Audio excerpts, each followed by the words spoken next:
Welcome everybody, and this is the 12th Keshe Foundation Health Teaching Workshop, and the topic for this workshop will be the ear, the cochlea, and the thalamus.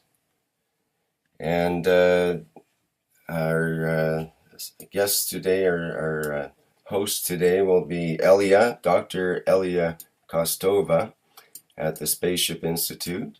And we'll also be talking with Mr. Keshe, who will be speaking about the ear and associated parts in relation to the thalamus in the plasmatic way.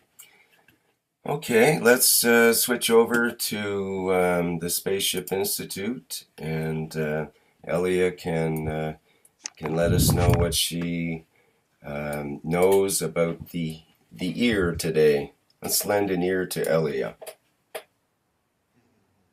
Hello everybody.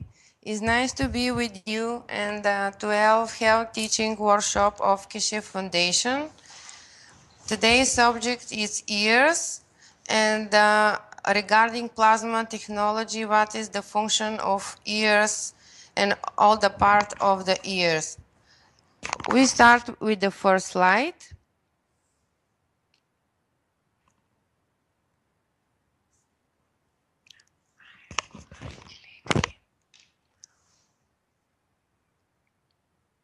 We are ready with Rick? Can you hear us? Yes, Elia, it's coming out there. It's up now on live stream. Thank you. First slide is here to show you difference in different organs, how we have one shape. The first picture is our ear. In the middle is your kidney, and on the right side you see the embryo fetus in uterus.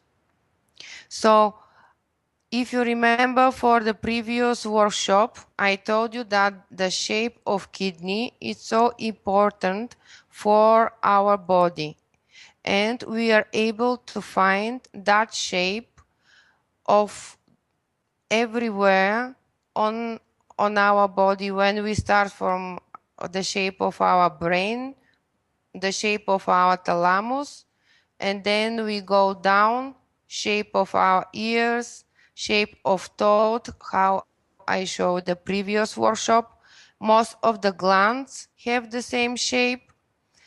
And on that picture, especially my colleagues who is familiar with alternative medicine, they know that in the auriculotherapy, we ever use the shape of embryo to find out the different part of human body and to treat them with different tools.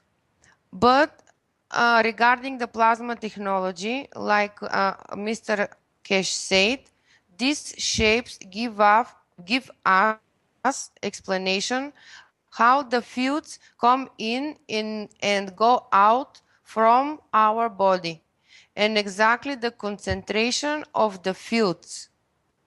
Actually, that shape, it's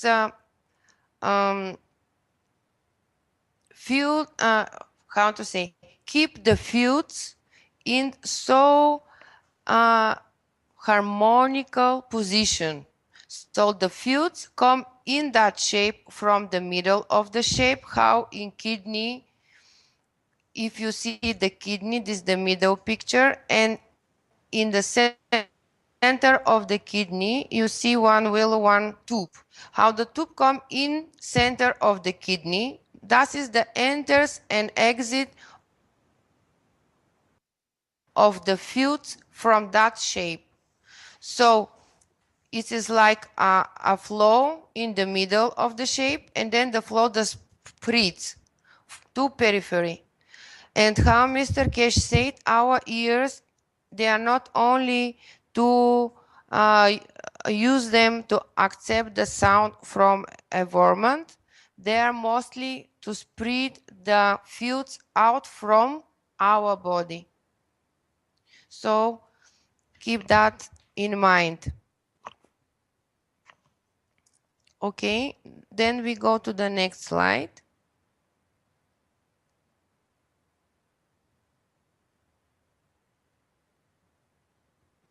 In the next slide, I want to show you different shape of outer ear and the parts of our outer ear. So how I told you the shape is so important, and also the left side of the slide you see different parts of our outer ear. So the helix, it's on top of your ear. This is the name of that part. And then when you go to the bottom of your ear, you find out the name lobe.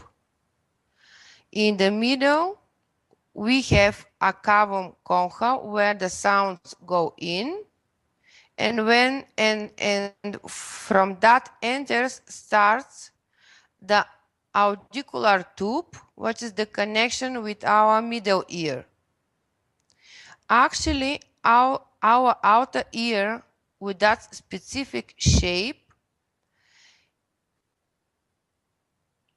helps to sound to separate to different fields like a vibrational fields and organize the sounds like a fields to enter the auditory tube. And also that shape is important to equilibrate the atmospheric pressure with pressure inside of our head and our body. Then I will show you where our ears connect with our nose and our throat. So exactly that shapes, again, I would repeat, helps you to separate different fields like vibrational fields of the sound, because we accept range of sounds like a range of hertz up to 20 hertz, but we accept them and different separation of hertz. So that shape, like you see, we have some kind of holes, we call in Latin fossa. They organize one more low hertz and other part organize more frequent hertz. It is like different kind of flow which go inside of our auditory tube. And also the air, which have atmospheric pressure in our environment in planet Earth, organize the flow of air inside of auditory tube.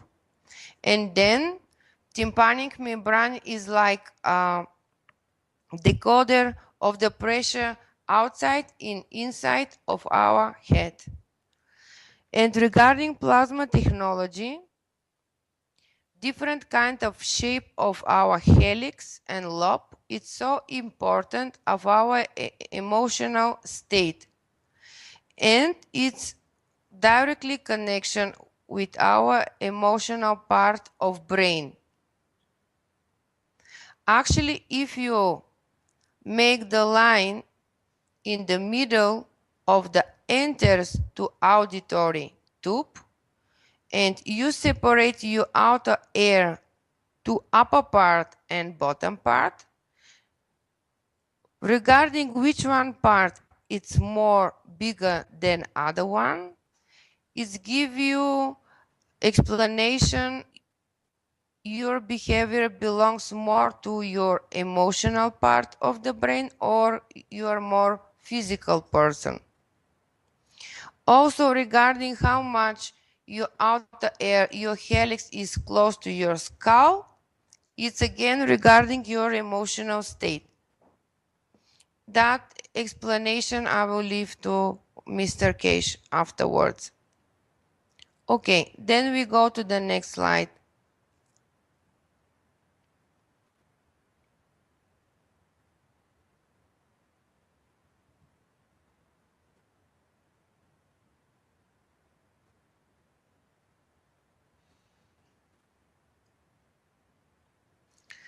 In next slide, I want to show you, as usual, that all our parts of our body, they are built from regarding golden ratio and Fibonacci consequence. It's exactly you are able to find out in our outer ear. It is more complicated in our inner ear. It is like labyrinth. And yeah, it's coming, okay. And exactly if you see on the right side and the right picture, you are able to see that repetitive module of golden ratio in our concha. This is our inner ear.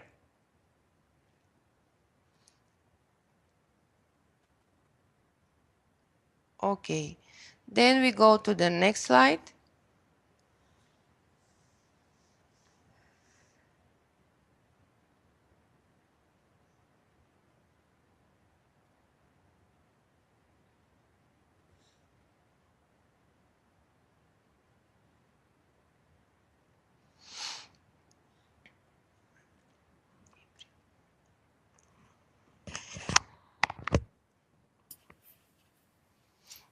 Okay, we have that one up now.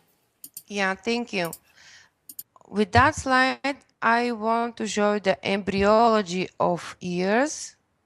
So, of some picture you're familiar from the previous workshop when we spoke about brain and embryology development of brain. Our ears, they start to develop from rhomb encephalon. Just find out on the right side pictures, Rick, if you are able just to enlarge to be visible for people. So our ears, they come from rhomb encephalon. If you remember, we spoke that our emotional part of the brain and our thalamus is part of the encephalon. Everything which is down from encephalon, like mesencephalon, melencephalon, muloencephalon, they are the part of rhomb encephalon. It's our physical part of our brain. Regarding embryology and explanation of Mr.Keshe how we separate the brain to emotional and physical part, sensory organ ears for us belongs to physical part of our brain.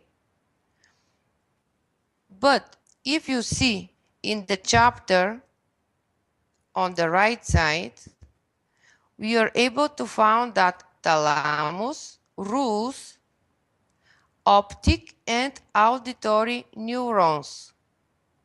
So actually, we have sensor organ who represent our physical part of our brain, but regulation belongs to emotional part of our brain.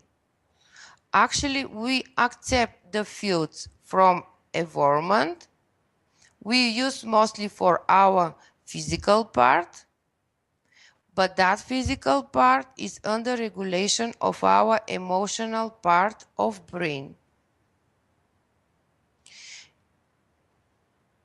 Okay, so if you remember for previous workshop, I told you that we have entrance in our head. In that entrance, nature placed our receptory organs. So actually our eyes and olfactory bulb, they are like extension, direct extension of our brain, and they belongs to emotional part. Other sensory organs, like our ears, they are more solid organ. They connect with nerves to our brain, but they are not direct extension from our brain, like eyes and olfactory bulb.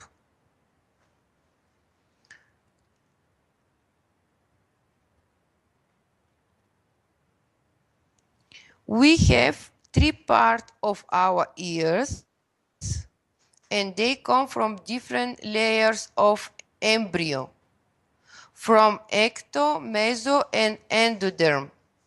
On the left side is picture where you are able to see formation of our inner ear. This is our labyrinth, vestibular apparatus. This is our inner ear. Our inner ear is made in the mesoderm layer from our embryo. So our inner ear is more close, like a plasmatic field, to our brain. Middle ear and outer ear is more close to plasmatic field of our physical part of the brain.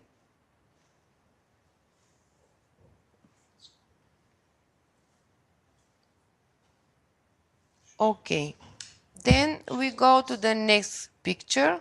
Next slide, please.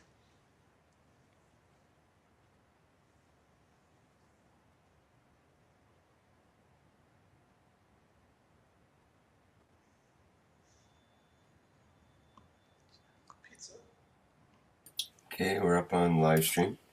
Okay, with that picture, I want to show you where is the place of our inner ear.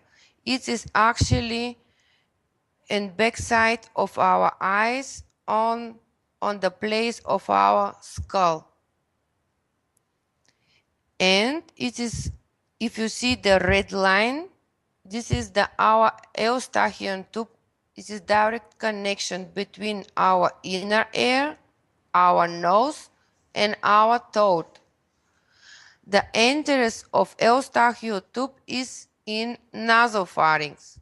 If you see on the right place, and exactly the entrance is behind our uvula, behind our small tongue. So when the ears organize the field of sound and the fields of air, like percent of that fields, they come through eustachian tube and trigger our small tongue, our uvula. And if you remember, the uvula is the trinity star of thalamus. So we have the next point which connect with our emotional part of the brain. This is direct connection between inner ear through eustachian tube. Nasopharynx enters in pharynx, which is our throat, and triggering the small tongue, uvula. So in that part, physical part of the brain and emotional part of the brain, they exchange the fields. Okay, we go to next slide.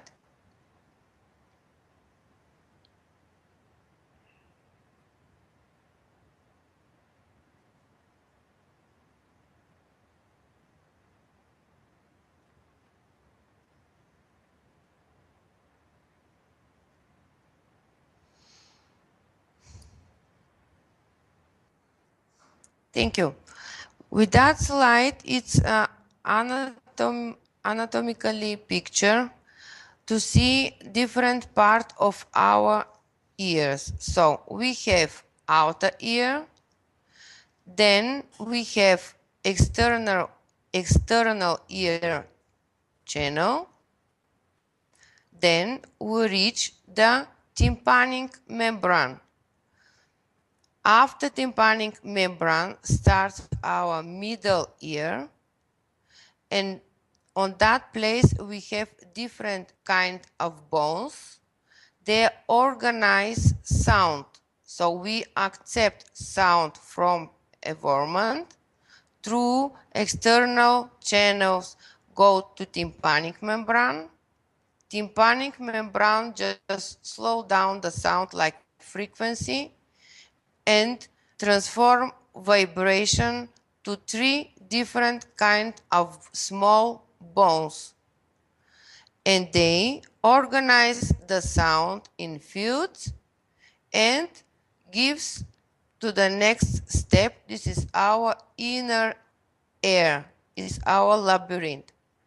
In our inner ear have to function, is accept the sound and also for equilibrium of our body in space. It means regarding the function of inner ear, we are able to be standing, walking in planet Earth because of gravitation. Inner ear is directly connected with gravity of our planet. On the next slide, I will show you how. And because of inner ear, we are able to function like a body walking on the surface of that planet. On the right side of the same picture, you are able to see the cross section of cochlea. So cochlea have 2 enters of the sound. You will see on the next slide. But on that picture, you are able to see like 2 channels. In the middle, we have nervous organization of the hair cells. They accept the sound from these 2 channels and transform the sound to impulse, electrical impulse to nervous system. And then through the vestibulocochlear nerve, impulse go to the nucleus close and part of thalamus. Okay, we go to next slide. Just restart.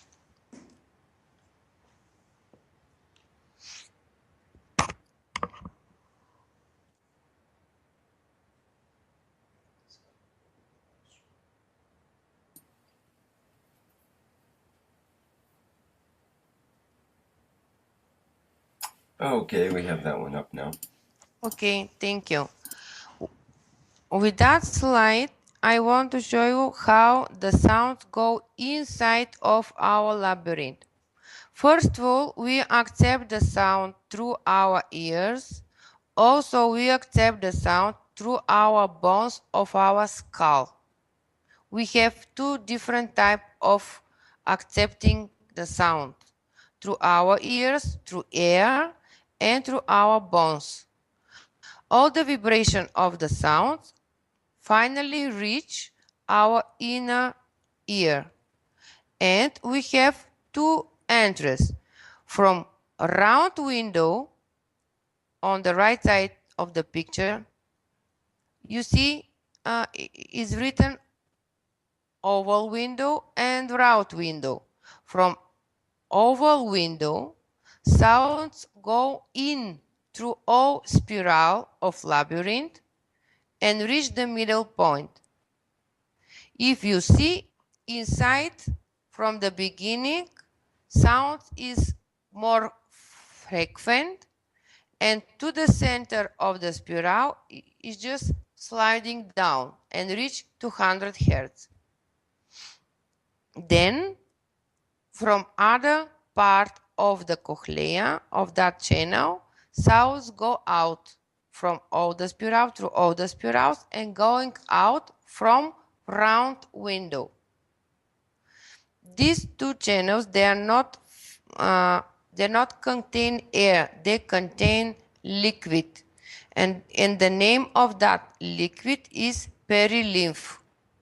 It means when outer ear accept the sound through tympanic membrane and to 3 bones which we have in the middle ear, sounds organized in fields, and that field starts to trigger that liquid inside of our inner ear, and actually liquid transport the sound inside of our inner ear.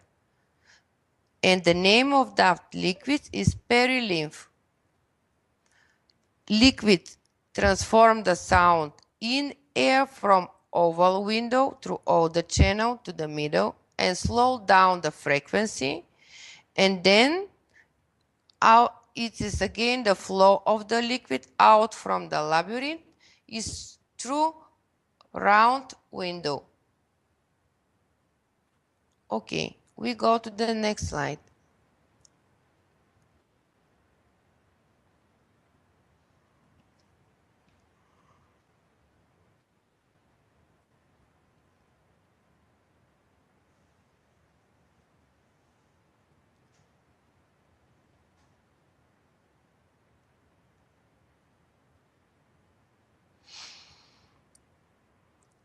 Okay, thank you. So from that slide, you are able to see is written air. So air goes in air channel, then trigger the tympanic membrane. Then the motions goes in hammer. This is the first small bone in our middle ear. Then from hammer goes to incus. This is the Latin name or anvil in English. Then goes through steps or correct pronunciation. Stirrup. No, stirrup in English. Stirrup. It's that would be stirrup. Yeah, stirrup. Yeah, I just try to say in the correct English to not mistaken you. Oh, okay. And then fuse go in oval window through perilymph, the liquid what I told you. Slow down the frequency of fuse through all the spiral and go out from round window. And part of that liquid you are able to find out in Eustachian tube. Is written Eustachian tube, and if you remember, Eustachian tube is your connection between the throat, nose cavity, and middle ear. Okay, we go to next slide.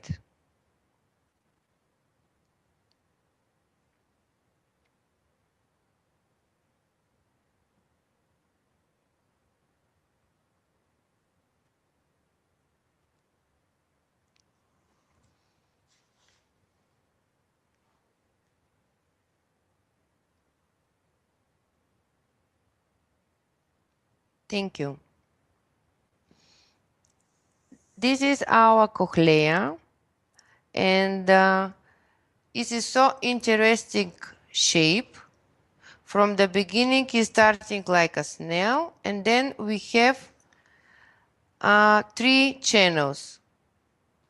These 3 channels in Latin we call semicircular canals, and they are superior, horizontal, and posterior. They have different directions in space because they organize the proportion of our body and how our body behaves in space. It's because of them we are able to walk in the surface of the planet Earth in the way how we do. Inside of these channels, you saw in the previous slide how the sounds go through the perilymph, and also inside of that channels we have small stones. We call them,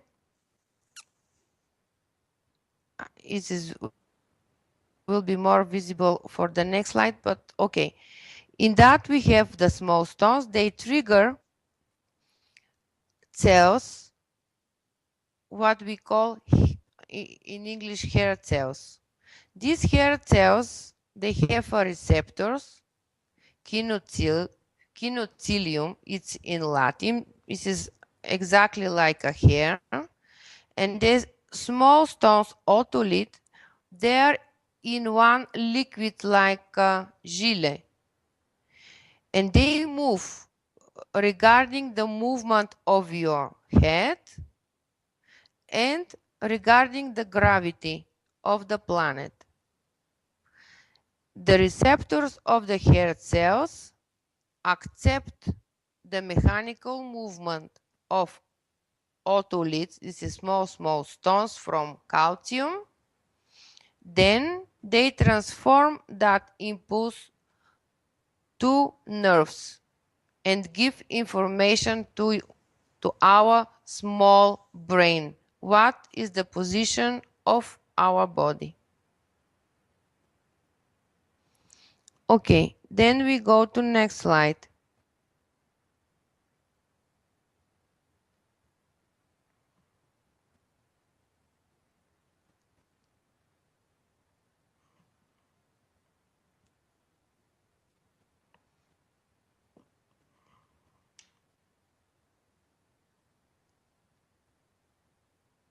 Okay, thank you. From that slide, you are able to see the same structure, but in cross section. On the top is cross section of one of the channels. In middle, you see you have two cavities, up and down, and this is actually the place where perilymph goes. In the middle, in between them, you have one small cavity, and there is the liquid endolymph. In between them, you have the section which is transforming the impulse from movement of these little stones from sound and from the position of your head and how the position of your head trigger the movement of otoliths and gravity. And inside it's in one how is it in English, square. It places the nervous system of that part, what we call in Latin organ of Corti. This is the place where hair cells contain, they replace it and they accept all the impulse and transform to nervous impulse. And that nervous impulse through the ganglion go to the nerves and from nerves to different part of our brain regarding it is because of our equilibrium of the space or it is regarding the sound. It goes through thalamus or to the small brain. In the bottom picture, you see organization of the hair cells. So we have outer and inner hair cells regarding which one will receive the impulse first and how they organize impulse to nervous system. This is more medical part. I will not keep you busy with so many terms, just to have a bigger picture of organization of ear. On the right side of the slide, you see organization again of the cross section of cochlea. So you have vestibular canal, tympanic canal. This is the same with perilymph. In the middle, you have cochlear duct, contain the endolymph, and it is nervous organization of organ of Corti. Just remember that shape. In the next slide, you will understand why. Okay, we go to the next slide.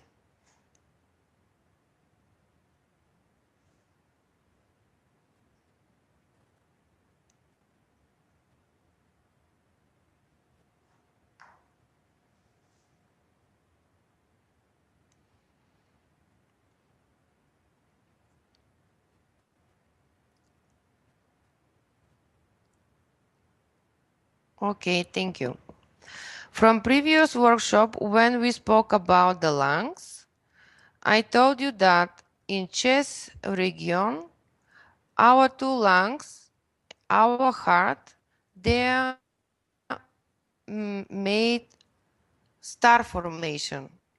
On the bottom of that star formation is our diaphragm, and exactly the measurement in the middle between star formation and cranium cavity, what Mr.Keshe explained, like this is the top reactor, in the middle is our thymus. If you remember when we spoke about the heart, the nervous system, autochthonal nervous system of heart starting from sinus node. If you see on the right side of the slide, I just turn it up and down the picture. It is the same star formation. So we have two cavities, left and right. One is tympanic and one is vestibular, containing the liquid perilymph. In the middle, we have one more cavity. This is the cochlear duct, contain endolymph. And we have organ of Corti, which is actually the autochthonic nervous system of our cochlea. If you compare left and right picture, you will see the same similarity. So we have three cavities. Both of them have similar function. The third one have different function. And the top reactor again for that is our thalamus. Because, how I told you before, we have different points of connection with thalamus directly with our inner ear. So we have again representative model of star formation in our inner ear.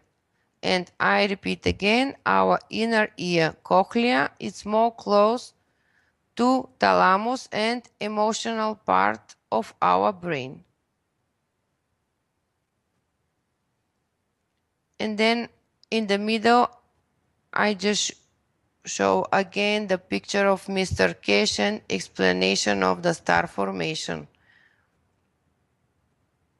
So you are able to see a repetitive model of star formations in our body, in different parts of our body.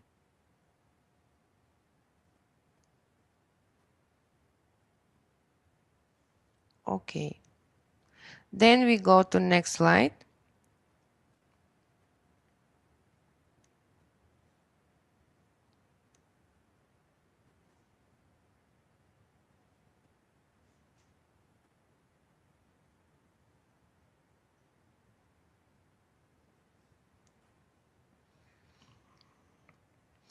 With that slide, I want to show how gravity react with our inner ear and how because of gravity endolymph just move. Endolymph is of consistency of gelée. It is not liquid on the way of water. And inside of endolymph we have otoliths. They move, they trigger the hair cells, and they transform that movement to nervous system. And all the channels, horizontal, superior, and anterior in our cochlea, they are connect with different posture of our body in space.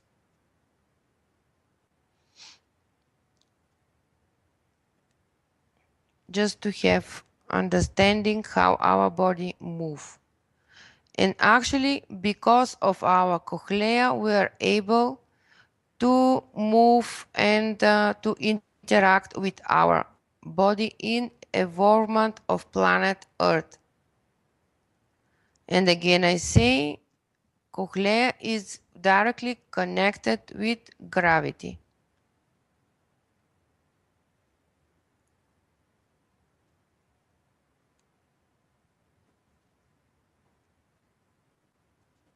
Okay, next slide, please.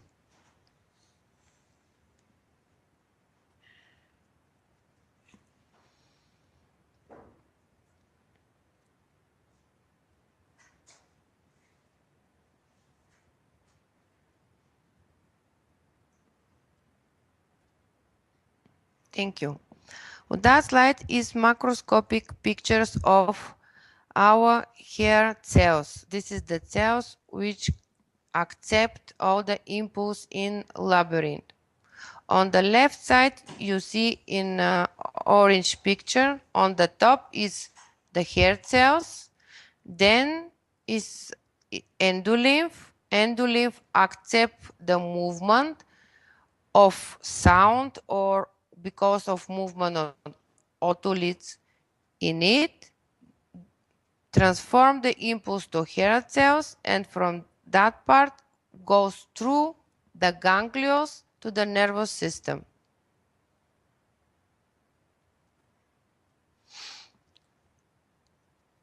With blue and green and violet is again the hair cells, more precise pictures.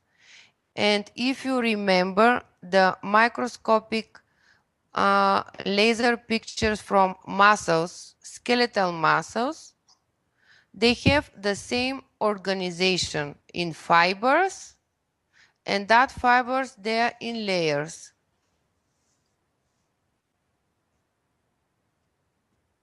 And what you see like a carpet is this endolymph, the structure of endolymph.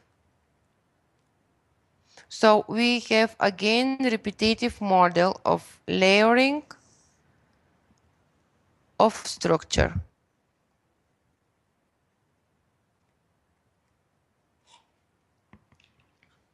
Okay. Thank you. That is for me from anatomical point of view. If you have questions,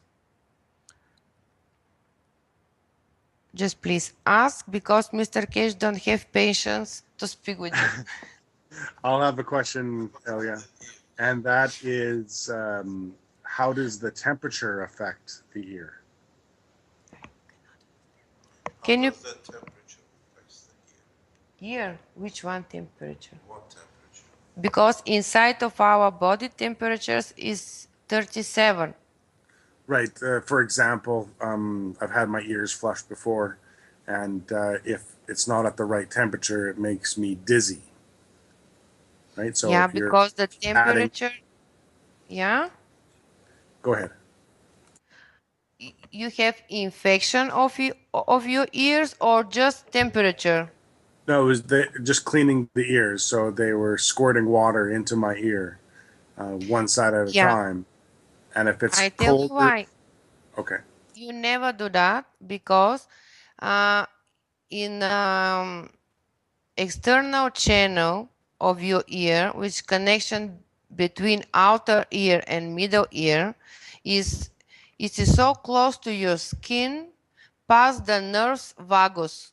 If you remember, we spoke about him about the heart, and that nerve number 10 pass so close to your skin, and his function is to slow down the rhythm of heart.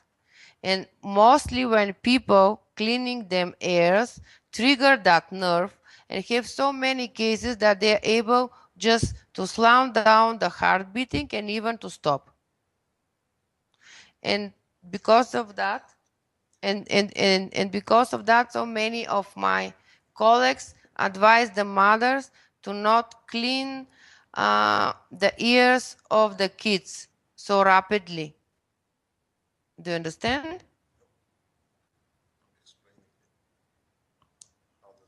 If I could find my mute button. So it's to do with the heart. And because you clean your ears, you trigger that nerve and you get dizziness. Oh, okay.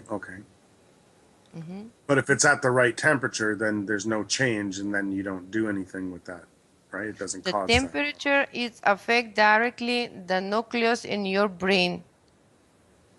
So they react, and from that point react all your body. You may increase the blood flow in vessels in your head and to get dizziness.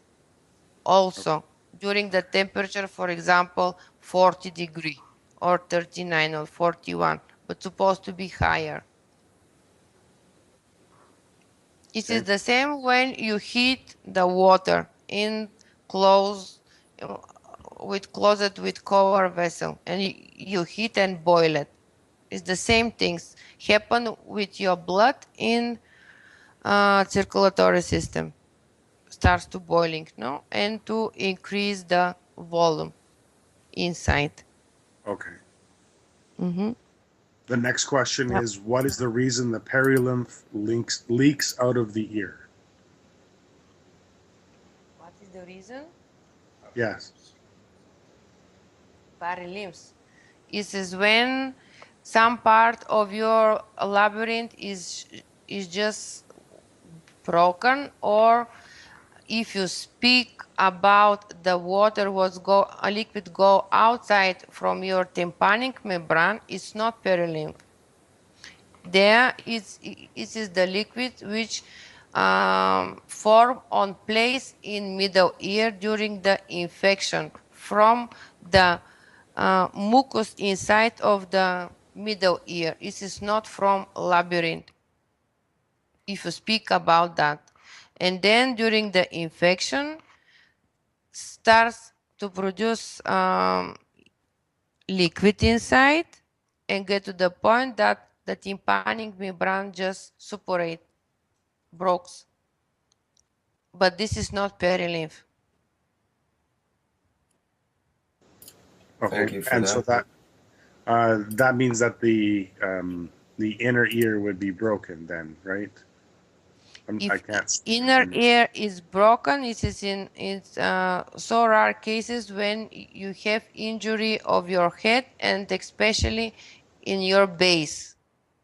And if you have that case, you will have the blood goes out from your ears and from your nose, and this is sudden case for emergency, because when the base of your head you're just broke in injury, the brain and small brain, they just go one how is in English, I just don't know, I don't know the medical diagnosis, but they gone one in one, you understand? And this is the centers in the medulla oblongata, this is the pons, starts to be compressed, and there, this is the nucleus of the most base function of your body, and you may get the sudden death so quick.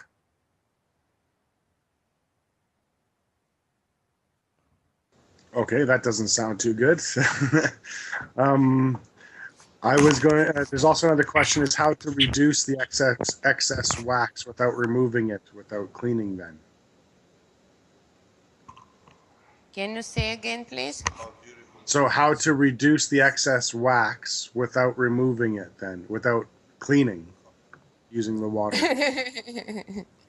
Okay, Mr. Keshe just don't have a patience to speak, so I give microphone to him. No, he wants to know how you explain it.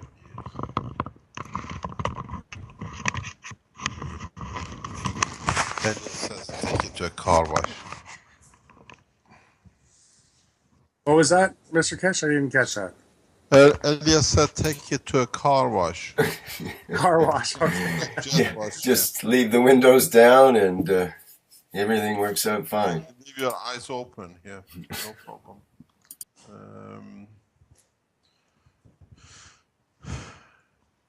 Good afternoon, good evening, good morning to, as usual, wherever you are. Today we discussed with Elia and chose the ear and thalamus, because a lot of people consider the ear to be the point of listening and hearing.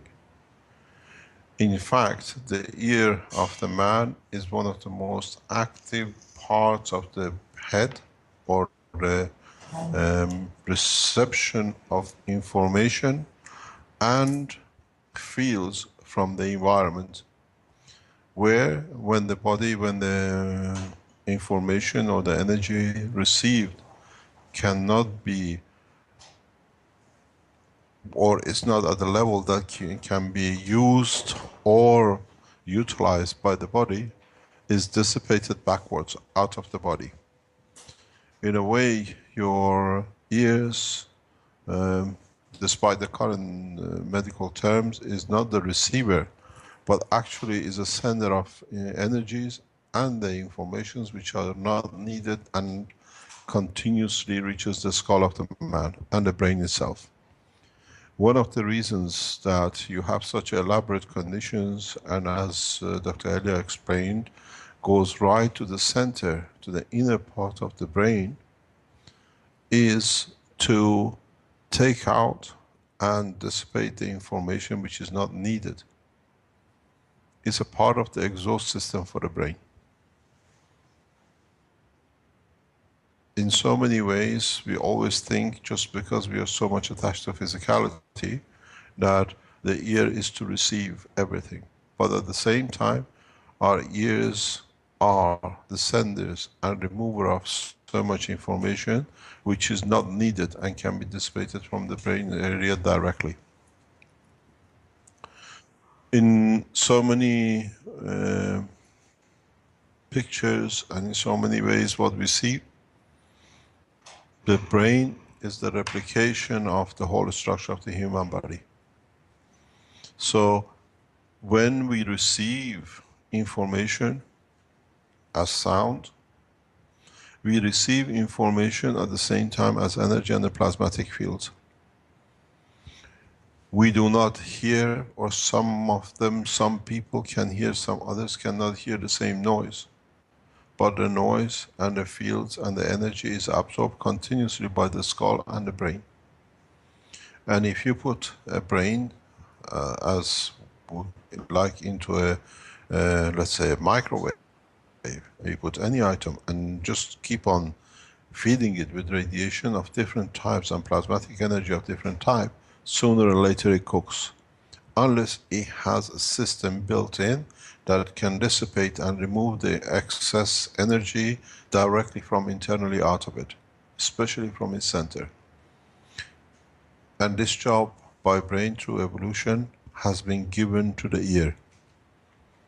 The traffic is two ways, but is more inside out than outside in by the ear. Because the information and the energy in all forms are received by the total area of the skull of the man and directly sent into the center, into the brain structure. And the only way and the only access we have to remove so much energy and so much information is through the ears. And in that process, the brain has made itself a filter system, a cleaning up system of energies. But at the same time, has a reverse work too, which is what is the environment can make at the level can the physical part use for its existence. The ear of the man is not just to hear.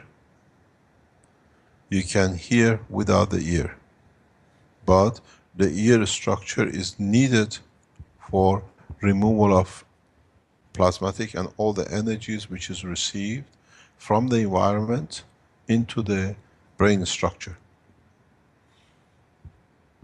If you can go in parallel, when we spoke with the eye, when in a space you receive photons in the eye, you get the flashes of light that is seen by astronauts. We've spoken about it before.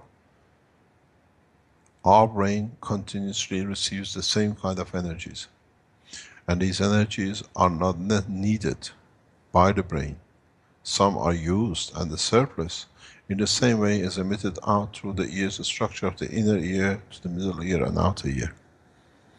And if the information is not at the level or is at the condition that is needed action of the physicality, as the ears cannot hear, but the emotional part of the brain and the physical part of the brain observe and receive the information, the physicality would react to it.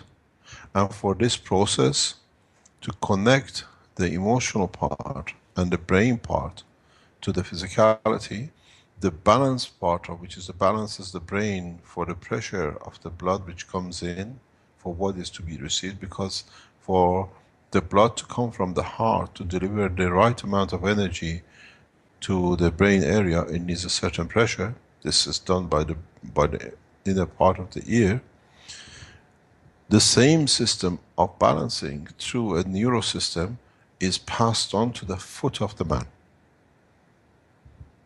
What does this mean? This means that if, for example, you don't hear or you hear, or the noise and the information and the energy is received by the skull without the ear, or bypassing the ear, or it's at the level that the ear cannot change it to the understandable information as a sound for the man, for the emotional part to guarantee survival, it has connected the nerve system directly through, like a toes of the man and the foot directly through the inner balancing of the ear in a section to the foot. And this is very vital because this guarantees that the body can run away from the position that the emotional part can be destroyed. A lot of you, especially ladies who wear open shoes in the summertime, have clipped your little toe somewhere to a furniture or a chair or whatever. And in that process, if you notice, for some times or for a long time, you find you twist what they call you twist your ankle. You find you turning, your foot turns. The reason for this is because the little toe is all the toes are balancing neural system for this nerve which is in the center, which is connected to the inner ear of the man for the balancing of the what I call the top core. So when you clip your toe, you disbalance this nerve system, and then for it to balance itself and not to go what you call to fall or to go dizzy, body has to completely adjust its physicality. But in fact the inner core of the inner part of the inner ear dictates how this balancing of the foot is done, that it can save the life of the man at a point of danger if he hears something. So you find a lot of twisted ankles, a lot of injuries with the spinal cord, and then it comes with the discs and it goes back to the nerve discs damages and whatever we see, just because of the balancing of the inner ear, which is connected to the physicality for the physical part. The inner ear of the man not only balances the whole structure of the brain, but to guarantee the life of the emotional part through the physical part of the brain, has connected itself to the foot, because that's the only thing which can run you away from danger. And if you disbalance it, you find all the structures goes. So a lot of doctors know, I have shown it to Dr. Elia as well, how you can put a little toe back in position, the nerve system comes in balance, the twisting of the ankle and the balancing of the ear goes back and you live a normal life. But in that process, which 99% of the doctors are not aware of, you end up with a lot of disc damage, hernia and the rest. So the inner ear and the structure of the inner ear has a direct effect on the physical part control and the emotional and the receipts of the energy within the structure of the brain of the man. How the ear has evolved over time, it has made a very convenient positioning for the body, is that it sits in a position that is more or less in line with the vision, with the eyes, and it sits somewhere between the nose and the eyes, and the three elements together in one line make sure the guarantee of the life of the emotional part of the body. So whatever the emotional part needs to guarantee existence, it has made for itself a hole to look into, to receive, or to get rid of. In so many ways, if it's hard to understand, the work of the eye is the same as the work of the ear. As you can see through it, you can receive information through it too. You look out of the eye, and from out of the eye the information comes into the brain. The same process repeats itself with the ear. As much information as you receive, you give out. It's very much like satellite dish. It receives and transmits at the same time. But the man has always looked at, because he can hear through it, it looks at it as the only organ, a job that it is to hear what it needs to be done. And then, if the world of science understands this, that the ear is not just for listening, but it's for transmitting too, then you understand how and the way emotions and feelings released by the body without using a neurosystem through the ear of the man. This is very fundamental. This is one of the cornerstones of the survival and life of the man. This is why Dr. Elia in the last sentence explained that if the two crash, then it's bleeding and the sudden death. Because the information and dissipation of energy and the information cannot be done, is not that it's received, it cannot send out, and everything messes up inside the information transferring internally between the emotional and the physical part. If, as I said before, the information, the strength balance between the physical part and the emotional part is disturbed, that there is no connection, this becomes detachment and the death of the man in the physical form. And one of these conditions is created by the ear. When the ear cannot transmit what it receives to create that balance from inside out, then you find death or separation of physicality from emotional part. The whole concept and connection of the ear is not to hear the sound, but to understand the emotion of the sound. Then we transfer that emotion into our emotional part, and it's registered and ingrained in our DNA and RNA. When you go through to hear a sad news, a noise is a noise. A cry, we made it cry, because that frequency, that noise in that form brings us a reaction, and that comes from the emotional part. When we hear laughter, laughter is nothing but a noise, but its effect reaches the emotional part, it does nothing to the physical part. So the ear are the channels to the emotion of the environment of the man where he exists. In the coming time, when we travel into space, man will understand more purposes for the ear. Through our ear, we feel, we absorb the energy of entities which do not have physicality.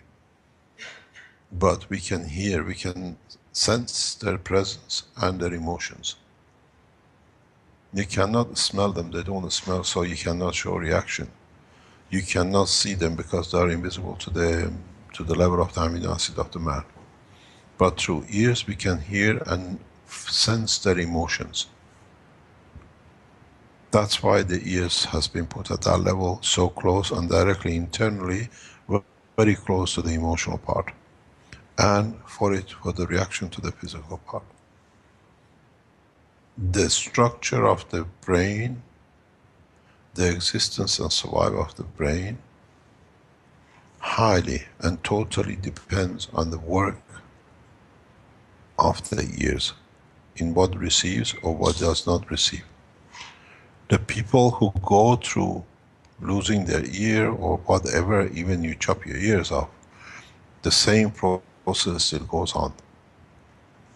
You still dissipate and receive information the way it has to be. This brings us back to a very interesting point. I was explaining this to Dr. Elia earlier and she mentioned it in her part.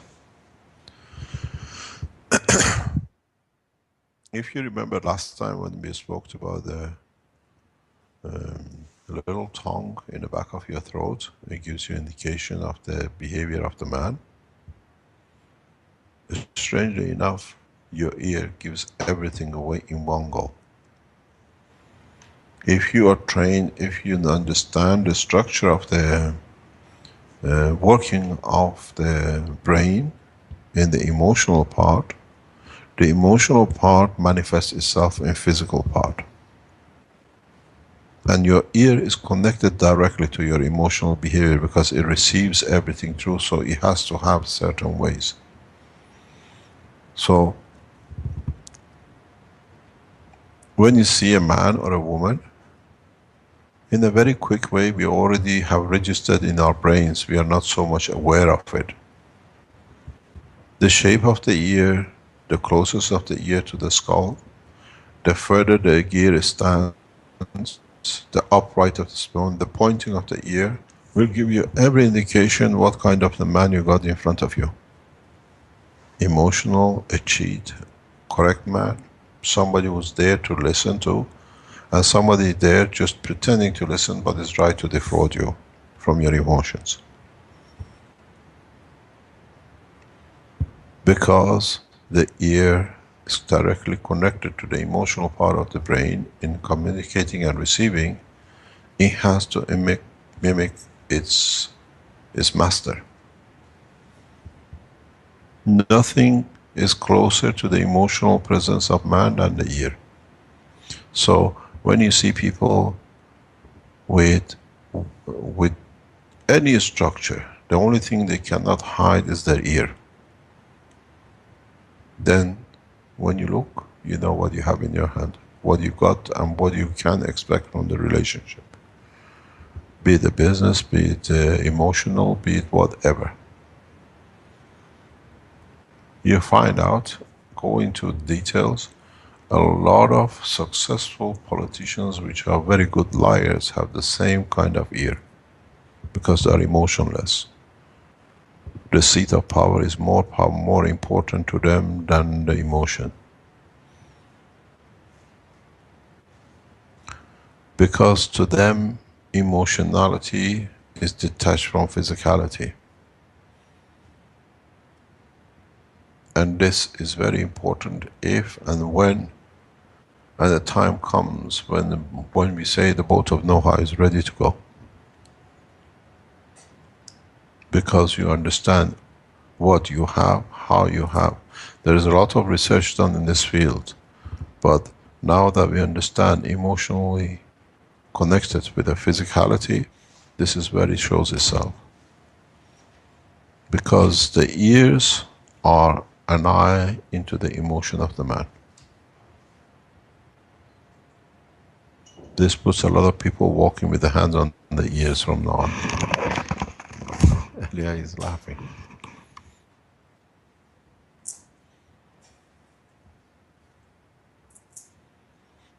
You find nations and cultures which covering of the ear is a habit.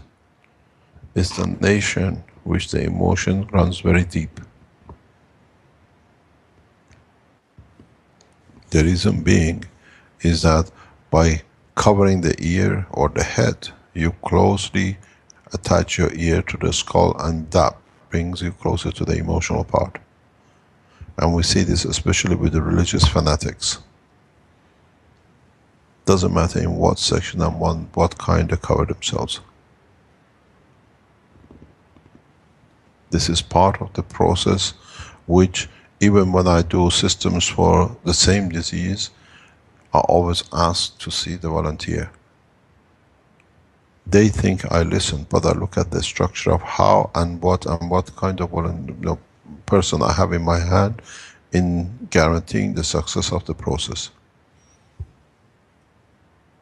And you find out, And we've seen it in our trials in Middle East.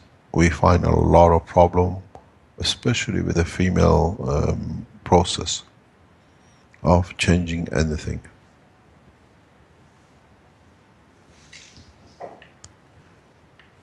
It has a lot to do how we work, how we clothe, how we behave, is how we position our ears in respect to the structure of our physical body.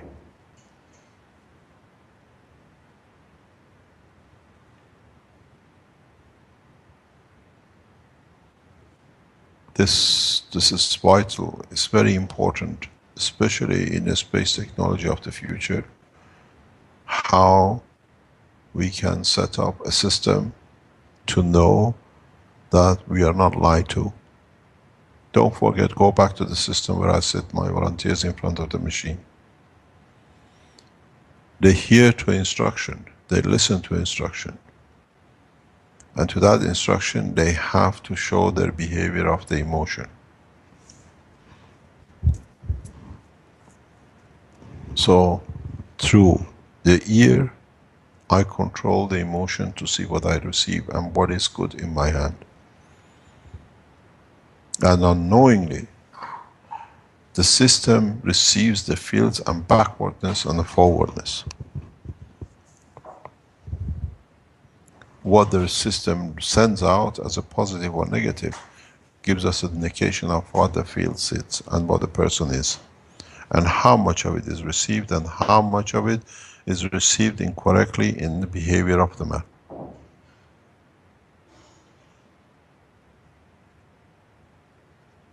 So, one of the structures, one of the main dimensions of the future of the man, when you don't have the body, in the physicality of worrying about what's going to happen, the position of the ear in the head, the shape of the ear in the head, on the head, the way it is, what I call position in the angle to the closeness to the skull, gives a lot of information.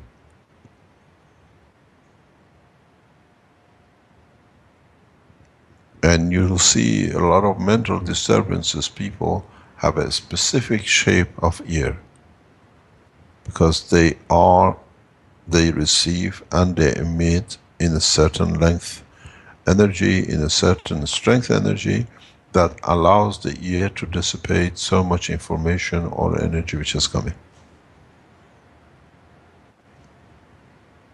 So, in fact, an eye to the soul of the man is through his ears, if the man understands the truth about the sound which he receives, even though invisible and undetectable.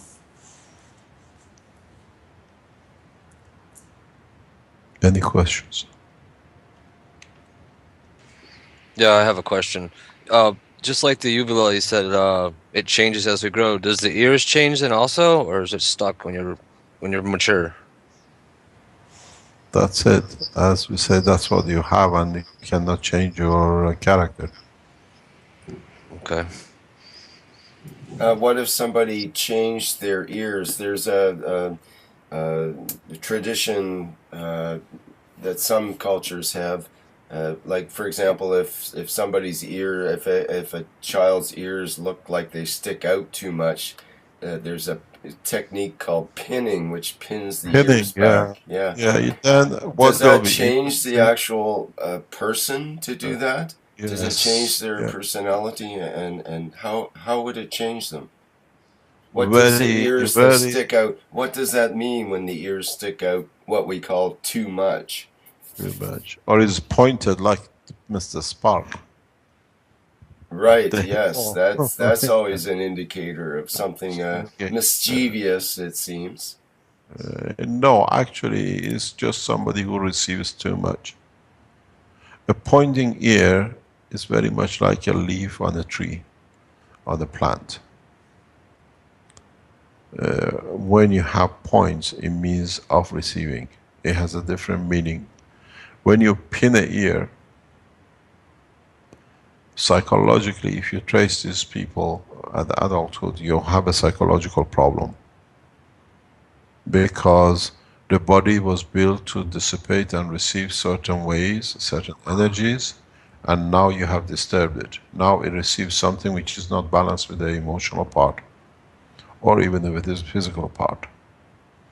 You find these, if you follow the life of the people who what they call pinning, then in their 40s and 50s, you find a lot of psychological problem. The shape of your hand, the shape of your finger, the shape of your toes, the shape of your foot gives a very direct information about your emotional part in respect to your physical part. The shape and the position of your ears gives a very direct indication of your emotional behavior. Okay, Over millions of years, sorry about that. Sorry. Over millions of years, our eyes has been trained to assess what we see and how we see it. It's very much like if we see, let's say, an animal with a drop ear, we know there is nothing but the ears sticking up, we know it's alert.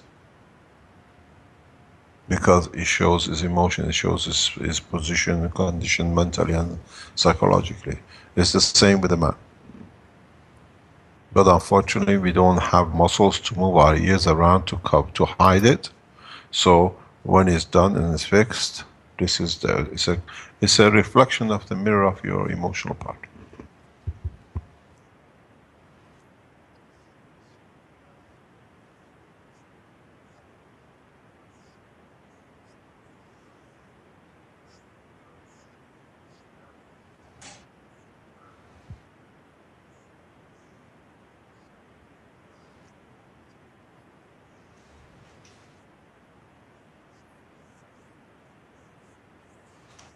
Didn't have my mic. Sorry, I didn't have my microphone on in live stream. I'll have to repeat that strange thing. There was a news item that I just happened to come across yesterday, and it was about a person who was arrested for licking someone's foot and then stealing their shoe. And then, in light of the information that's come out today from Mr.Keshe and from Elia with this relationship between the feet and the inner ear and the emotional part of the brain, how would you explain this kind of behavior, which we call, odd, but it's not that odd in terms of the foot fetish kind of thing is, fairly common as far as fetishes go, apparently. Can you explain some of that, Mr. Keshe? Dr. Elia is trying to tell me something holding her nose and ears. Let her explain, then I'll tell you something about it. No, you say your part, I don't have to say it.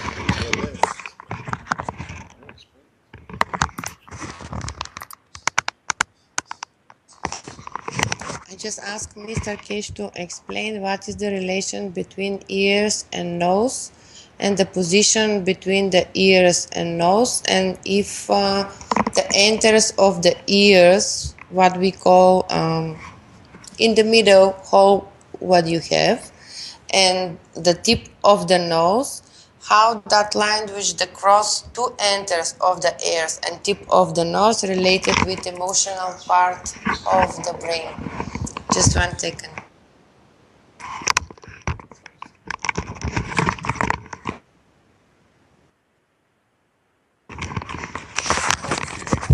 Let's go back to your licking foot. Mr. Abdullahi. Not me. It's not my problem. It's my friend. No, it's the question. Yes, right. No, okay, let me say, okay, you have to understand a lot of things about a man, the foot, the nerve in the foot, which goes directly to the ear balancing and emotional part. One of these gestures, you call it somebody licking somebody's foot, comes why the Pope has to wash the feet of men, or recently women and children. Why? What does symbolically means? The foot is connected directly to emotion and humbleness, to be accepting that I'm lower than you. But what is important? is, if you notice, which is a very common practice if you are lovers, that men or women play or rub or whatever with each other's foot. We under the table tap each other and play with the toes when you're in love with your partner. Because through it, we reflect our emotion through physicality to the emotional part through that new nerve system. Because we find balance.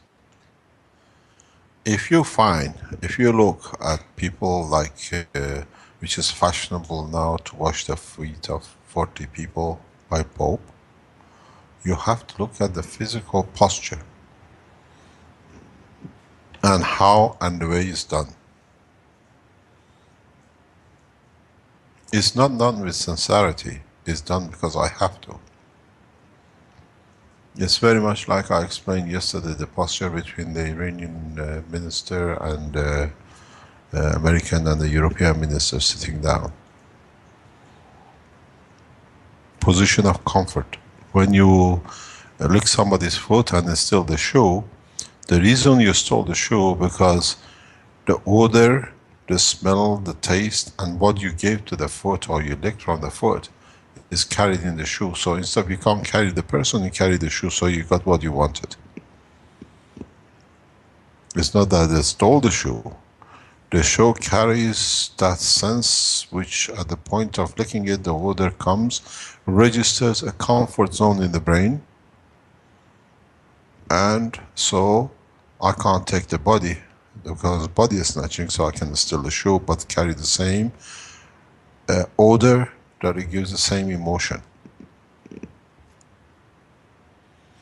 The neurosystem, especially the central nerve which goes right across the center of the foot, carries every information you want to carry for the emotional part of the body of the man. And it's never been understood. I teach this quite a lot to doctors and physiotherapists which I work with.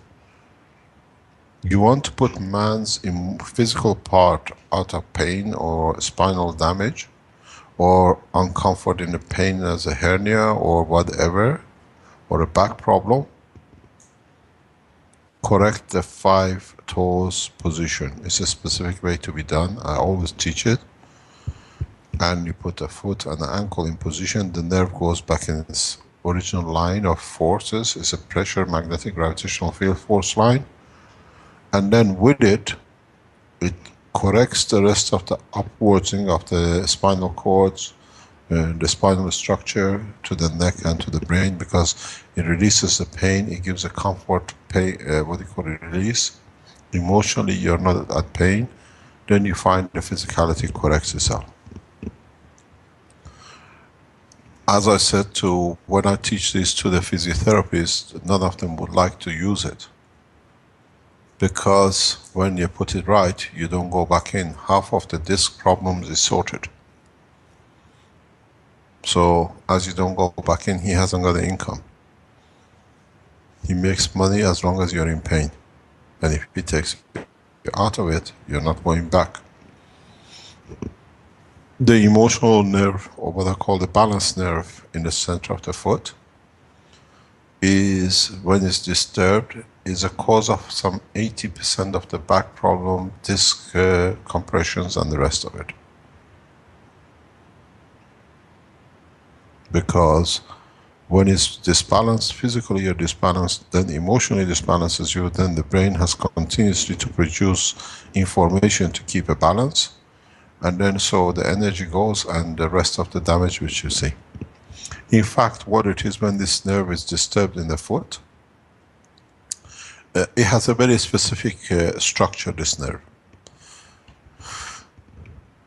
If you look at your 2 halves of the brain, the left side is responsible for the right side. The inner part of your brain is upper leg. The top of your brain in the center to the side of the ear is your lower leg. The foot is just above the ear to go down, into the center of the brain, and the toes sit just above the ear hole into the center ear to the middle ear. And when you correct it, because of the neurosystem and balancing of the pressure, it corrects the inner ear and the balance of the body. And in a way, if you want to understand it, it's just you trying to put sticks together. You keep, let's say, boxes together, and you try to walk with a lot of boxes, or let's say glasses, in the middle of the crowd. You find that you have to juggle that the top glass doesn't drop down. The bottom glass is your neurosystem in the center of the foot and your ankle, and the top glass on top of the pyramid is your brain. You juggle, you move left and right, to the left and right, and this is what happens to your spine. And you literally crush your spine to pieces, and you have a disc damage and the rest. When we go visual correct, we can show. I show you how you can use your wife, your husband, or whatever to correct this, and you find out 80% of the back damages, spinal cord damages, discs and hernias and sciatic nerves, literally within 48 hours disappears. And then you have to repair the disc damage, which is very easy to, and that's why we are well known for our work, because we understand the connection between this nerve, which is what I call a balancing nerve, and the inner ear. You have to do it in a specific way to be able to release it. Next question.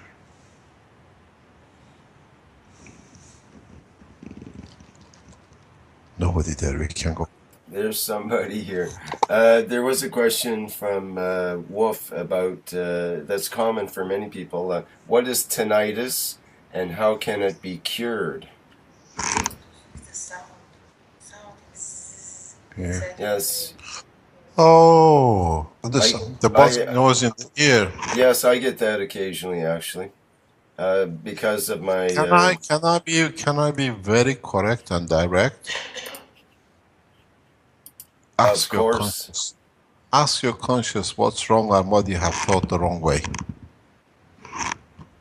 Well, for me, it's being in an environment that is way too loud, and I needed to remove myself from those overly loud environments, which create a resonance that lasts for days, basically, from exposures.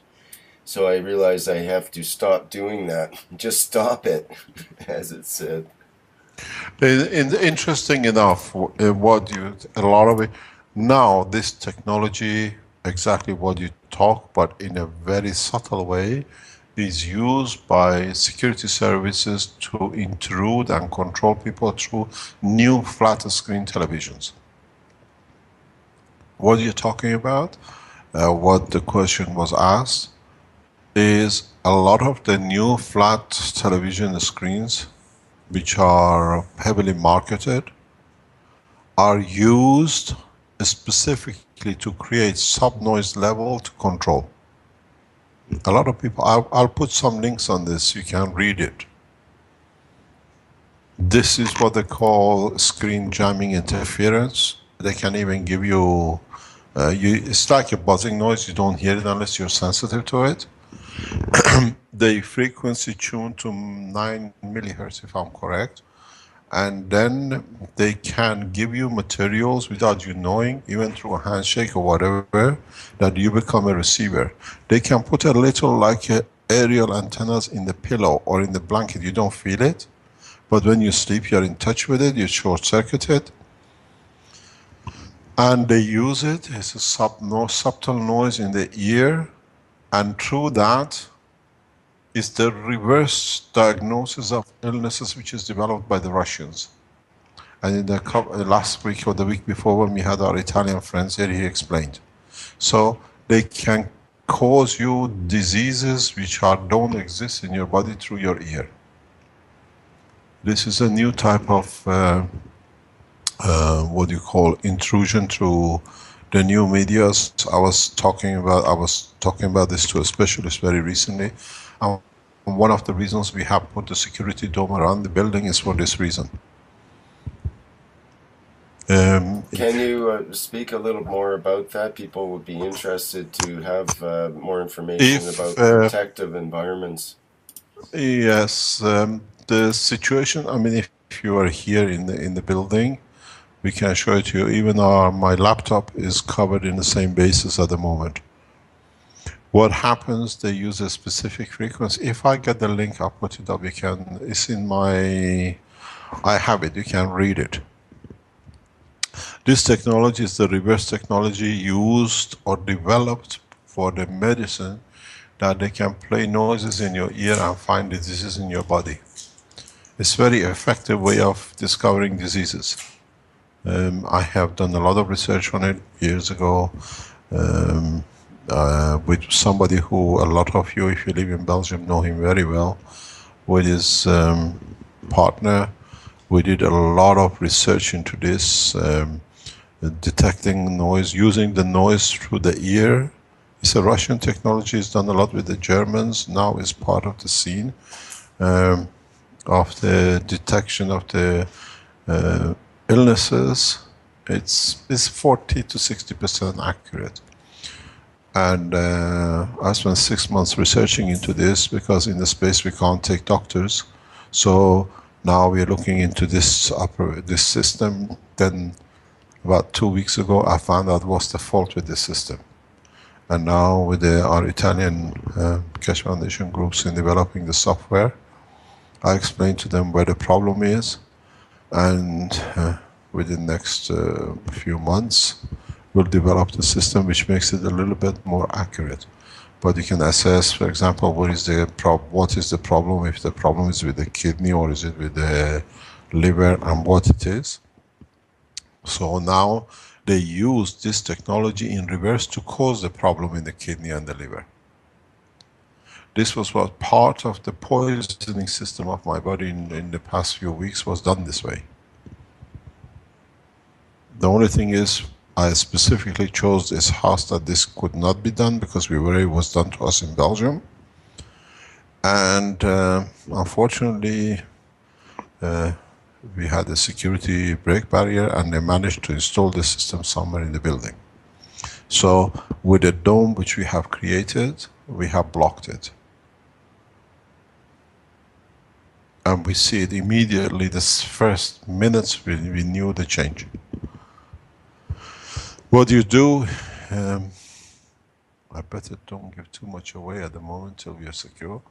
But what you do, you create, it's very much like a virus, like E. coli and Ebola, which we are doing in Africa. We create a line that the field links up with the spherical field of the dome. Doesn't matter, you can put a system next to the ear of the person you want to damage, but automatically links up to the system. At the moment we have a 50 to 100 meter cover in buildings, and now the White House has come on the cover in past few days too. So what they do, they send you a frequency specific. This is highly developed by IMAC of Belgium. We are aware from what's happening and how it comes. Sooner or later it'll come up. It's the new type of warfare. If you go back, part Mr. of Keshe, it. to be clear, when you said White House, you mean the White House that you're living in, not the White House. No. Okay. We have a White House and a yellow house in the foundation. Right. I just wanted to make sure that was clear when they transcribe this conversation. Yeah. As you know, we invited the man of the White House to our White House. We're still waiting for a response. But the position is that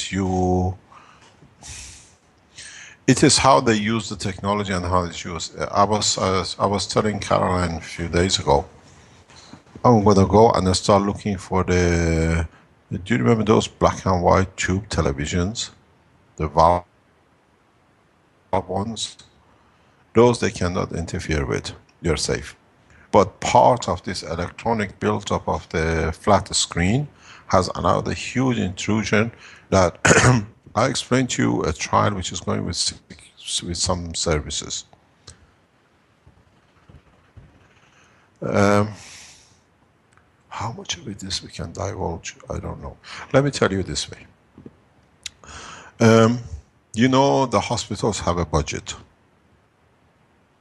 For example, a hospital has to create €1 million a week to keep it running, that it can cover its expenses. So when you go to the hospital, even if there's nothing wrong with you, you have to have an operation, because your operation brings 20,000, which pays part of that from the insurance company for running of the hospital. That's why a lot of operations nowadays are false operations. And I know directors of hospitals who have resigned because they can't stand this cheat. Now, some trial has been done where, for example, in this area, they decide to increase the kidney diseases that the hospital can do research on the kidney. So through screens, flat screens, they create a condition that a lot of people in different areas within a certain zone will have certain diseases that they can do the research, or they can generate money for the hospital. It's gone to the extreme, this process. Now we have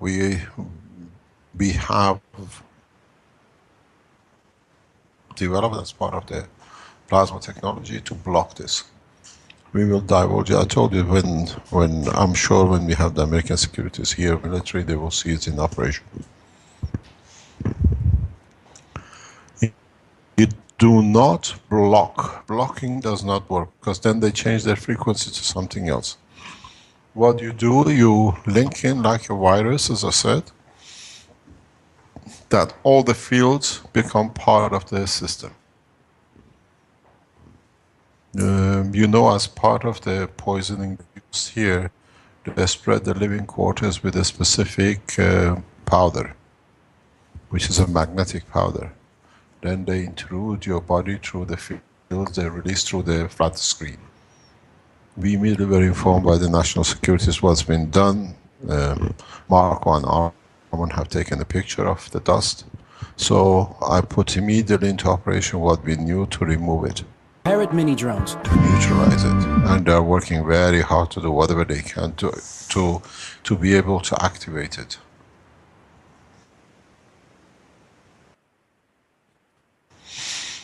It's a greenish dust particle, is a magnetic, metallic, and it's very much like a phosphor. And as it comes in touch with your skin, it gets like sinks into, it's so talkish that it sinks to your skin. And then they saturate the environment with the frequencies from the flat screen. So, as I said, you receive all the noise and everything through your ear. They literally cook your brain.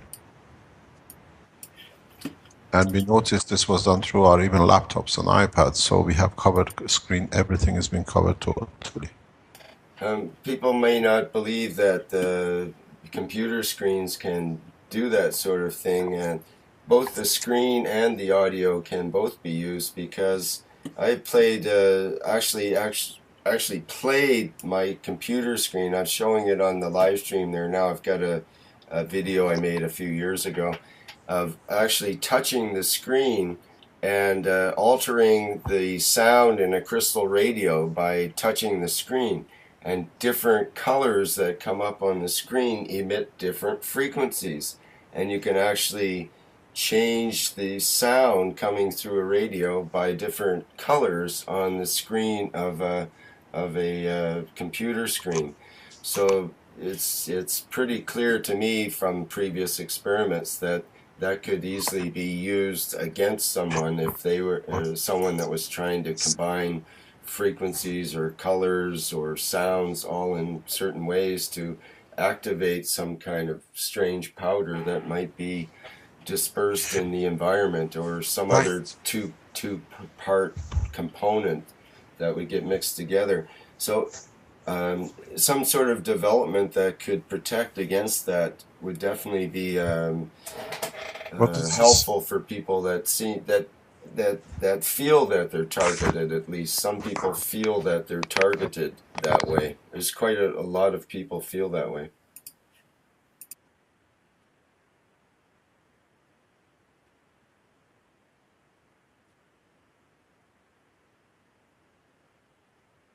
think we are gone. No. Where are we? Are we back on again? Can you hear us? Again. Yeah. No problem. I have to explain something to Marco 1 second. In some countries they use the word diet, and in some countries they use it light. It's not a real sugar. No. It's that they don't want you to get fat. That's all it is. Okay. So what happens if they actually do this? Yeah, go on, carry on. I was going to ask you, because you've mentioned this before in a workshop or some other part, where you were talking about aluminum GANs and how it links up to phosphor. Can you explain that relation at this point? No. We come to this when we speak about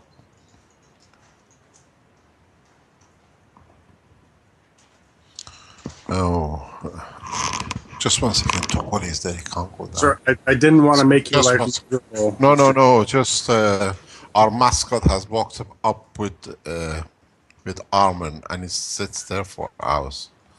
We have a little dog called Topoli, who's a mascot of the foundation. He goes everywhere. Now we moved to a different building. He's with us. No, what happens is that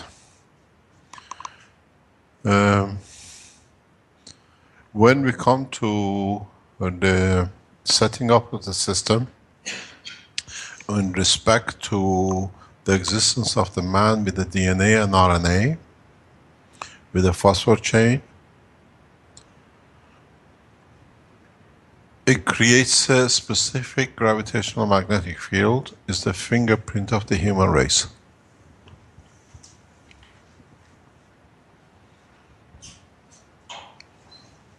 And this gravitational magnetic field of the phosphor on the DNA gives an indication to our presence in the dimension of the people or entities which cannot physically detect us. The phosphor in conjunction with RNA creates a specific glow. It's like, as we say, the sun and the earth, the interaction creates a daylight. And this is a fingerprint of, this is a fingerprint of human body or human race. In coming time, I'll show it when we start the space technology and space left. These are the things which we teach gradually. It was in the news today that DNA can survive in space, they've determined, and can enter back into the atmosphere. Yeah, because it's GANs, huh? They just realized what we've been saying for a long time. So it's the physicality. Mr.Keshe, on that system that detects the illnesses through sound, I know a little bit about those. Did you find out that there's a certain percentage of people that have genetic issues that cause the difference for the efficiency of it? I don't know much about it because I had to do this with when it was offered to us about 4 or 5 years ago in Belgium. I explained to you that I did some tests with a guy who, with a girlfriend of, or partner of a guy who we knew through the foundation. And we tried to validate the correctness of it. I have key full of information about this, but I don't know, I couldn't understand it. This is the first time. It's been made more efficient recently by the Italian group, which is working with us now, hopefully. And so we'll see what comes up. I don't know much about it other than that. Because I tested it to see if my system, the use of it can show its results or a change of whatever they are supposed to show. And in most of the cases, it doesn't do. The thing is, the information they gather is on a matter level, on the frequency of the matter. So what we do with the Italians, we are changing everything to the plasma. They usually put a headphone on you, or they give you like a joystick to hold. that they can collect their data. But the joystick has a wire with a connected to the metal that it takes your impulses or your heat. So what we are doing, we're changing the stick instead of the wire and holding it to very much like the ball which Armand and Marco carry for control. So we're changing the system of control.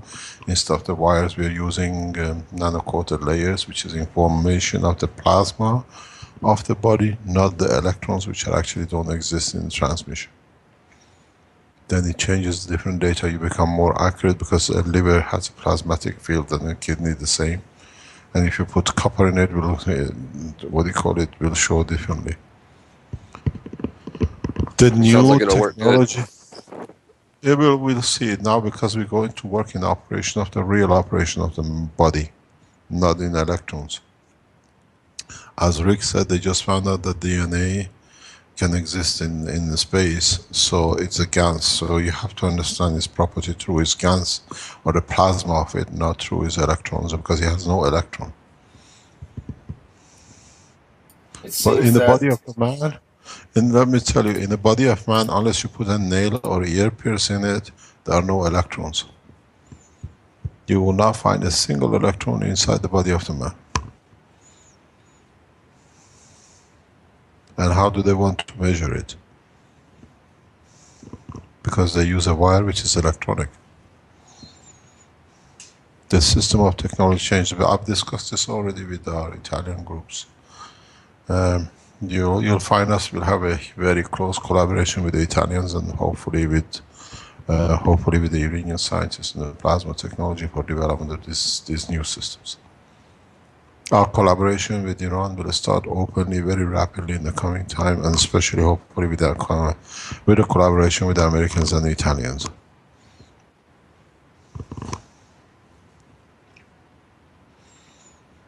You'll be shocked. Let me say something to you. You'll be shocked, hopefully, with the news which come out of the foundation in the next couple of weeks. Our hand of peace has not gone just only to 5+1, but it's gone at a high level with the military and the rest between the nations. It's been put out and we're waiting again for the Americans to respond back.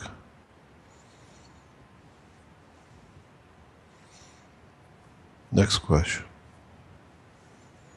Yeah, I had one about the ear. Now you said it can, it releases and sends out the information. You know, years ago when I was developing my abilities to send out the information through my emotional mind, when I would get the feeling and change my skin charge and everything, oftentimes I would get a sound in my head when I did it, every time until I learned to separate the two and do them independently. Is there a specific sound that it creates in your head? I don't know, it depends on you. Each blood is different and depends what you hear. It's very much like the dog whistle, you know, the whistle, you have whistles which you blow, you can't hear but the dogs hear. It's the same way with your emotion and your other fields within your ear. Your body continuously receives and rejects and sends out at a level which the rest cannot hear, but specific organs can hear. Each organ has its own plasmatic magnetic field, but it passes your ear because you got to reach to, let's say, to your knee or to your bladder. Your ears are much closer, and you don't want to hear continuous information between your bladder and your ear. It goes zzz. So ear has learned to block it or filter it. And sometimes when you make a mistake, you hear your bladder and you think, I hear aliens. But in fact, you have tuned into frequency or plasmatic field motion of your, for your physical part to your bladder. If we were to hear what comes out of other people's ears, would it be what's excluded from, in other words, we would hear what they don't absorb, and we would know what they aren't in a way. Is that true? I play this a lot with my boys. You know, we have children, and since they've been little, I I put the ears against my ear and I make a noise or make a thought and they start tickling and laughing. You can do a lot with your ears because then you're actually close with the emotion of your child. Just put your ear next to your ear of your child and start humming. And you hear what hums comes back, which is very strange. You can feel their pain, you can feel their emotion in what you receive back from them. If you are sensitive enough, you can feel their fears, what they're afraid of. When I find my children, or when they were young, or even with my youngest boy, there is a problem which I cannot understand. I played this game quite a lot. Because to them it's just a noise they hear. You put your ears next to the ear of your child and you go, and then you hear what irritates them in what, if you make a noise to be a happy noise, and how they respond. If it's a sad noise, why they respond.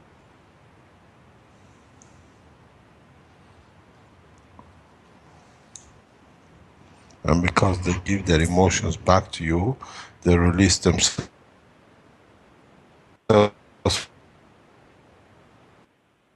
from the emotion which they carry, which is wrong for their understanding. Next question. So, but that also means that when we're releasing that information, that it's in the plasmatic state, and this is why when you could be on either side of the planet, you could still hear that person. Most probably. Right, because there's no air, it's not an air resistance. So we think of sound as, you know, the waveform in the air, but the plasmatic sound is, it can go forever. That's right. Some say that sound can travel through the entire universe. When you say something, it actually travels through the universes. And we can sort of look at it that way, not as a sound wave, but as a plasmatic energy. Yeah, plasmatic energy. How about a plasmatic energy, or the energies that you release? So that's part of the instant communication concept, Mr. Keshe? Emotional communication and physical. Have you ever eavesdropped, putting your ear to a door, listening what's happening inside the door or inside the room, and the only thing you hear is bzzz, and you think you're hearing things, is actually is your own, the motion of the blood in your own ear, and you're hearing yourself that you're doing something wrong? Then you can teach yourself. If you push your ear a bit too hard against your skull, or just put a very soft ear, you hear different noises.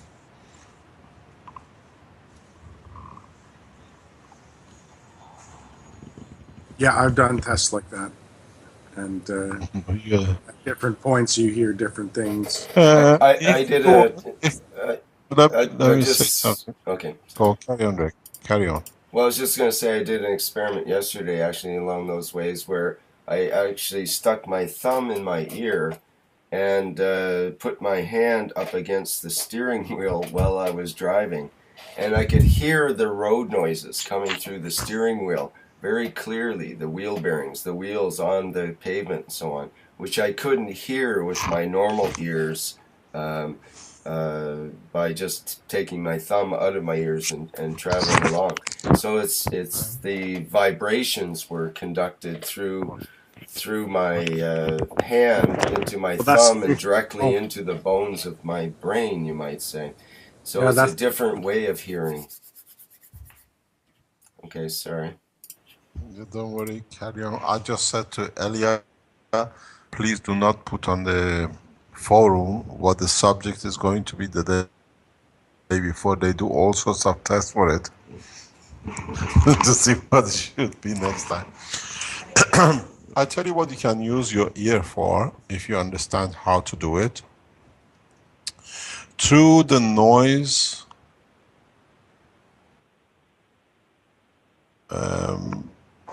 put through the ears, psychological balance and the direction and the way the brain operates with any man or of yourself.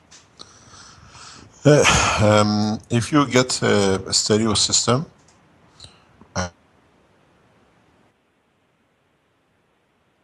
and which you can. We're just getting some sound breakup, Mr. Keshe. Can you hear us? We missed a couple of words there. The noise. Mr. Keshe? The balance of the noise. Hello? Yeah? Yes. Yeah. From the What stereo. happened? If you get a sound from the stereo, that's what we heard. Yeah, okay. Get a stereo system. It's called.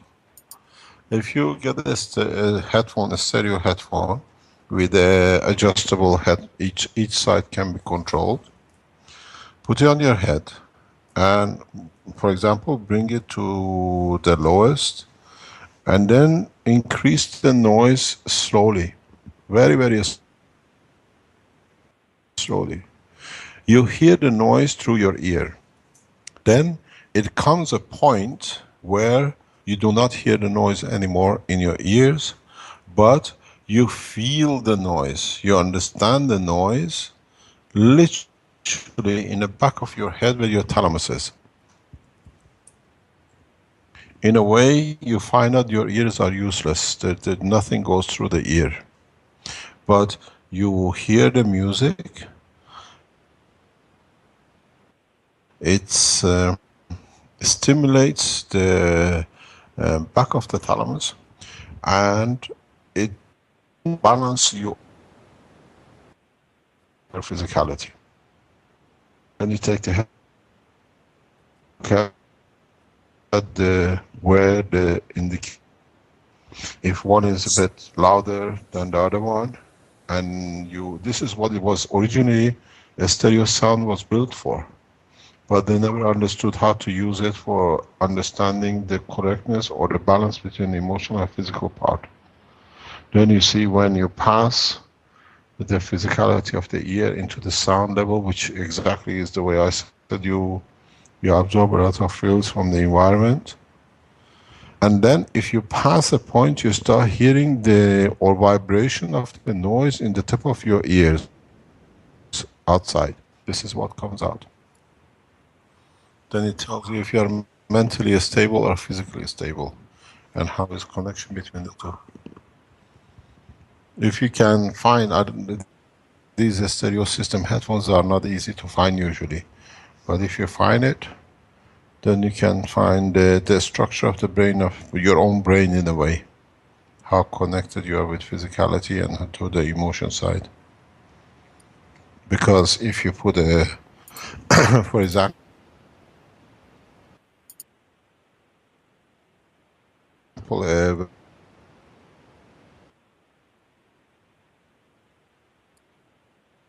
Sorry, Mr. Keshe, getting a lot of... what's happening? Can you hear it now better? Yes. Yeah. This is a very good test for people with Alzheimer's, because you can reach and they usually react to it in a very special way.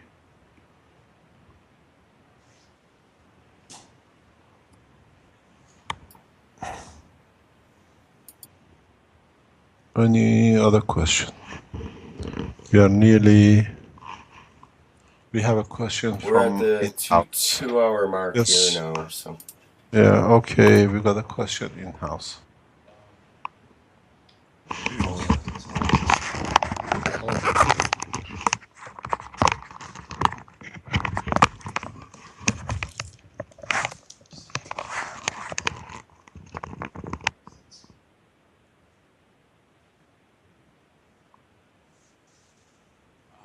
Yeah, Mr. Keshe. Every time when, let's say, I go to sleep and there's total silence, and I try to listen to the silence, and then I find that little noise in the background in my head. And when I focus on it, it gets louder and louder and louder and amplifies. But I can still hear the smallest things, but the noise is in the head. So what is that? The blood pressure? It's a very loud noise. Yeah.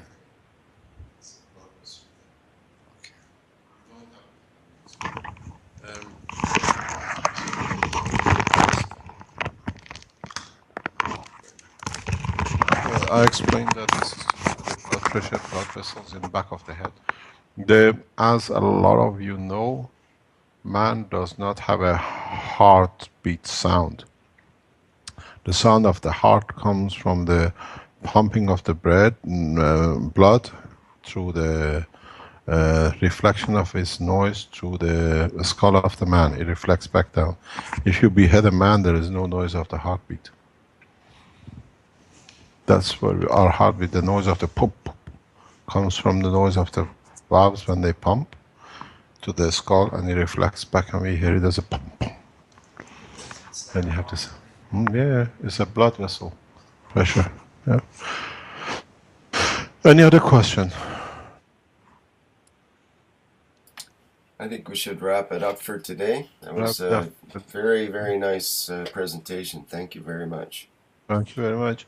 We meet on. We just have one. Oh, we have Sorry. one more. Yeah, go on, ask the question. Yeah, because we forgot Eric's question again, Rick. About the chlorine in the eyes. Can we ask that question? Can Eric actually ask it? Do you want to ask it, Eric, yourself? What is it? The eyes is next week's subject. Okay. How about Eric? We leave that question for next week, because then we're trying to do. Sure, we could prepare them a little bit, maybe by just suggesting the question now and have the answer next week. What is the question, please? It had to do with chlorine, getting chlorine in the eyes, like if you were swimming in a swimming pool. And after that happens, one sees sort of a halo effect or a alteration of the vision, and wondering about how that's aura type effect. That's just a layer, and its physicality is nothing to do with the eye. It's outside the eye. You create a temporary layer in front of your eyeball. Well, maybe we can discuss that in more detail next week. It's it might be interesting. time. Yeah, no problem. Okay. Yeah. I don't know why it grows, because your personality changes. The question was, why does your ear grows with the age? I said it's to do with your personality and your emotion. We have, if we can announce it, because Rick knows about it, we try to have, or we will have, from between 5 and 7 o'clock on Monday, the 1st of December, the first Italian workshop. The Italians have just woken up. They realize they need a workshop. So every other Monday, 1st and the 3rd week of each month, Monday, at the moment, we'll have the Italian workshops. We'll see where we go. And the other weeks, we have Chinese. So that was 5 to 7 p.m. Central European time. Yeah. Great. Thank you. And like you said, as we discussed before, we know a French workshop is on its way. There are discussions about it, I hear. There's a possibility of Hindu possible to be done workshop, and we'll see where we go. We might be going to intergalactic workshops next, perhaps. Oh, we will bring an alien to talk as well. Yeah. The Martian knowledge seeker workshop. They're looking for help here too. No, believe it or not, they do. I think so. The knowledge is for everyone. Right, exactly. Thank you very much. We'll see you on Monday. Thank you. Bye-bye. Bye. Bye. Bye. Bye. Okay, thanks everybody else for tuning in to the live stream and for the Skype call. I had some great questions today. And that ends the 12th health teaching workshop. Bye. See you next time. Mr. Keshe, how are the CO2 kits going? Can you just a quick So update? we put that on the. Okay, Quick. keep that on the live stream. Let's leave it on the live stream. What was the question, Vince? Just how are the CO2 kit deliveries going, just in case we get emails or anything? We have more or less up to 15th of November deliveries are done. We had a huge problem which we could not understand what it was, and then we understood again. UPS returned 18 and then another 15 batches of boxes which was outside EU yesterday. For some unknown reasons which we don't understand. Everything is in order, and so they have been redispatched again today. Anything you order till the 11th or the 15th of November has already left. If your order reads 11 before the 11th of November, what happened, we delayed the delivery shipment by 4 days last week. First of all, the week before, because now we're doing everything from the center till it goes to Hong Kong with Mr. Abdullahi or with our people in Italy. We were away, so it was a delay. And then when we came back, due to the suspicion of contamination, we had to stop everything till Tuesday in sending things out till we had the material analyzed. So again, we start the process as of yesterday. So we are behind by 2 weeks, 3 weeks, but it's just to do with what is happening in respect to our security here in the center. There was a suspicious of some materials being contaminated, so we had to clarify it, and it's been cleared. So now we go to the next step and see what happens. Everything should be delivered before end of next week. It should be on its way. What happened, as we said, the deliveries outside EU is to be paid by the receivers. It's on the forum. We put it. We cover the deliveries in EU. So some people refuse to pay the UPS delivery charges, and the UPS blocked all the deliveries outside the EU, and they all returned back here. So now we have organized in a different way. Whatever is returned is getting relabeled, repacked, and then resent out. And I think a first batch has gone out today.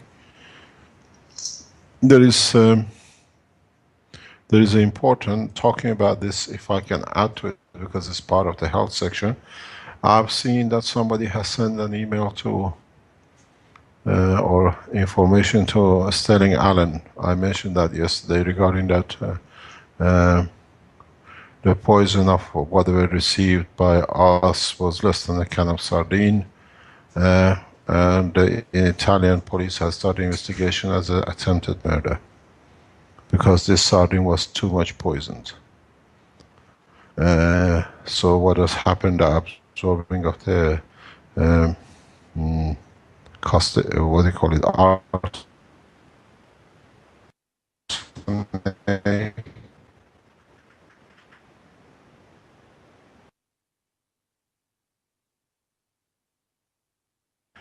has been so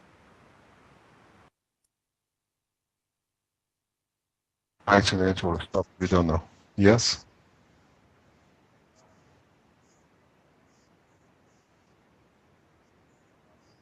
Yeah, what has happened is that, I repeat it again, the Italian police has started an investigation.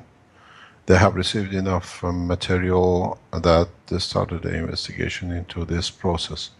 And we know people from Belgium, high level, are pressurizing a lot of things to be stopped, but now there are two governments involved, it cannot be stopped.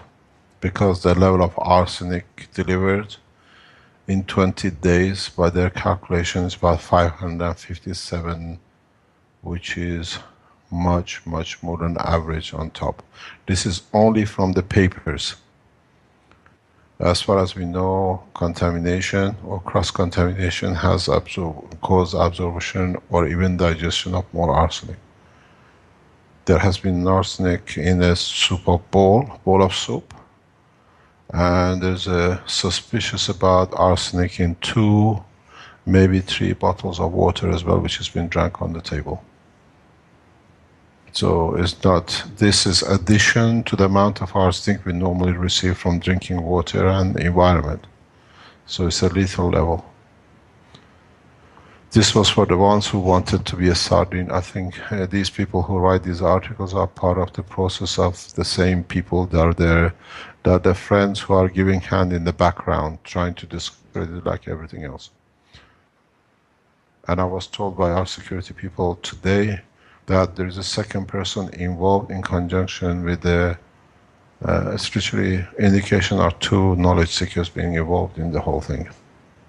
But it just came in this morning. They monitored and they know there are 2 people involved. Somebody's covering somebody else in a way. We don't divulge names, but if it's proven correct, we release the name.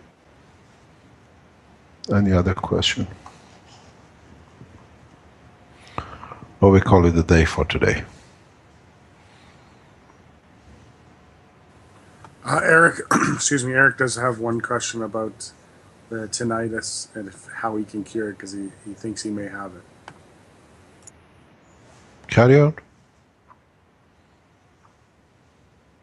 Hello?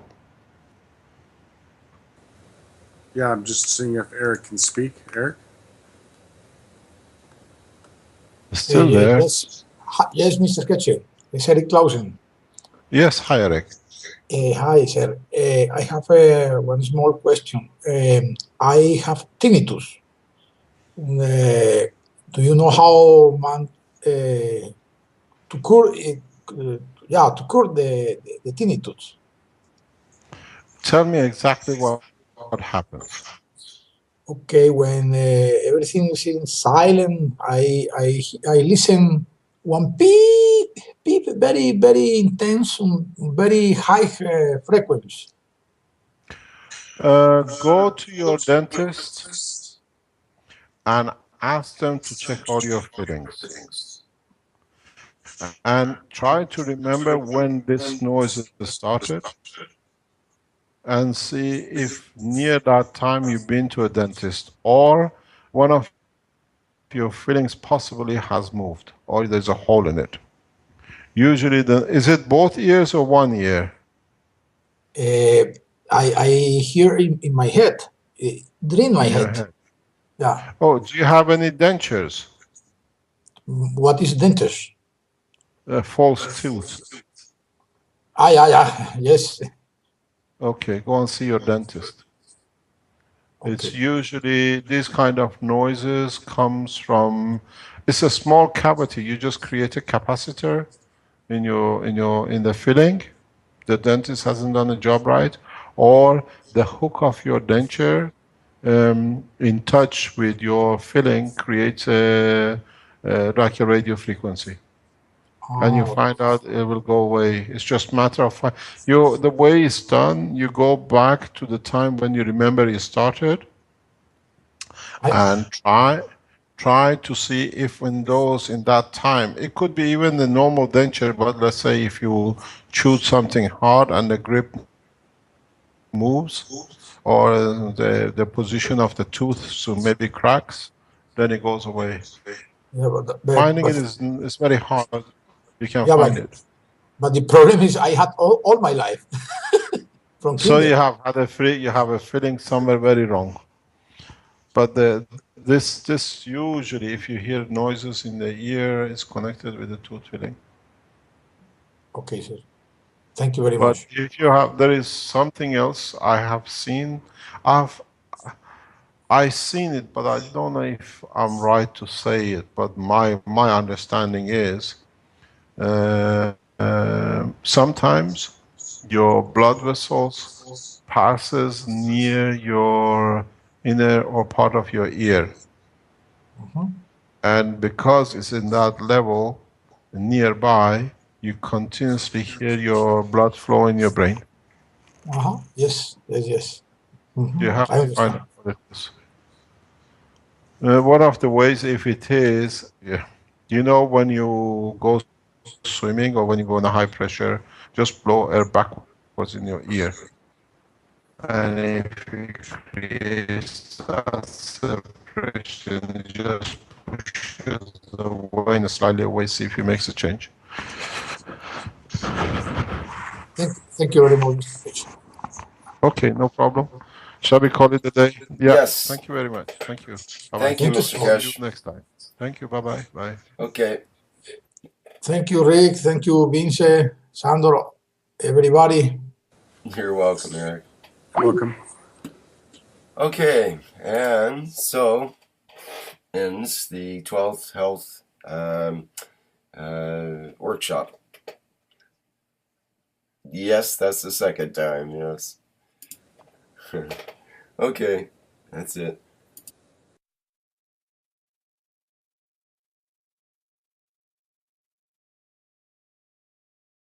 After tympanic membrane starts our middle ear, and on that place we have different kind of bones.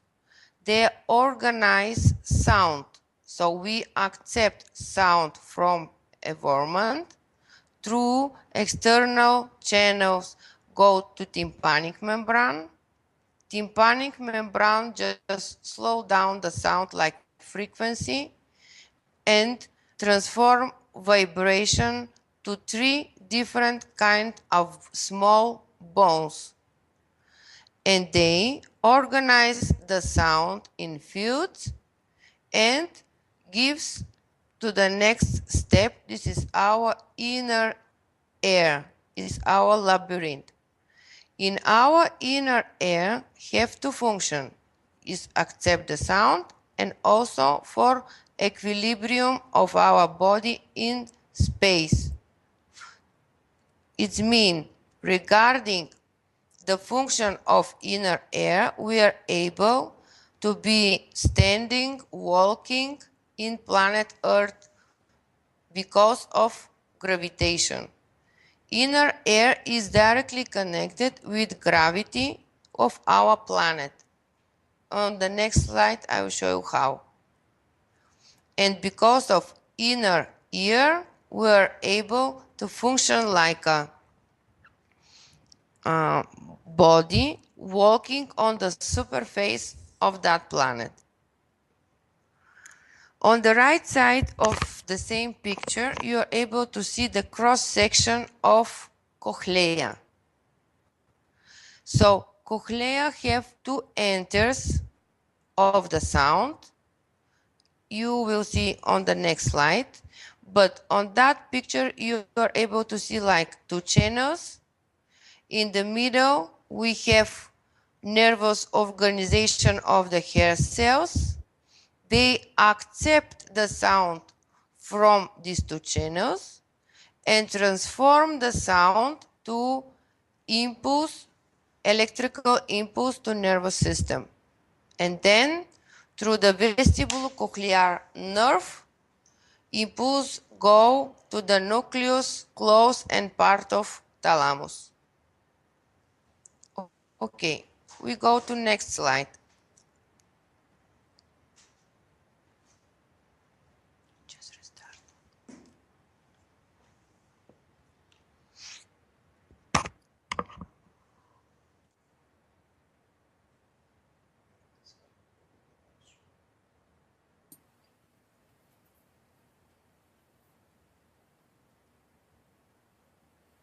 Okay, we have that one up now.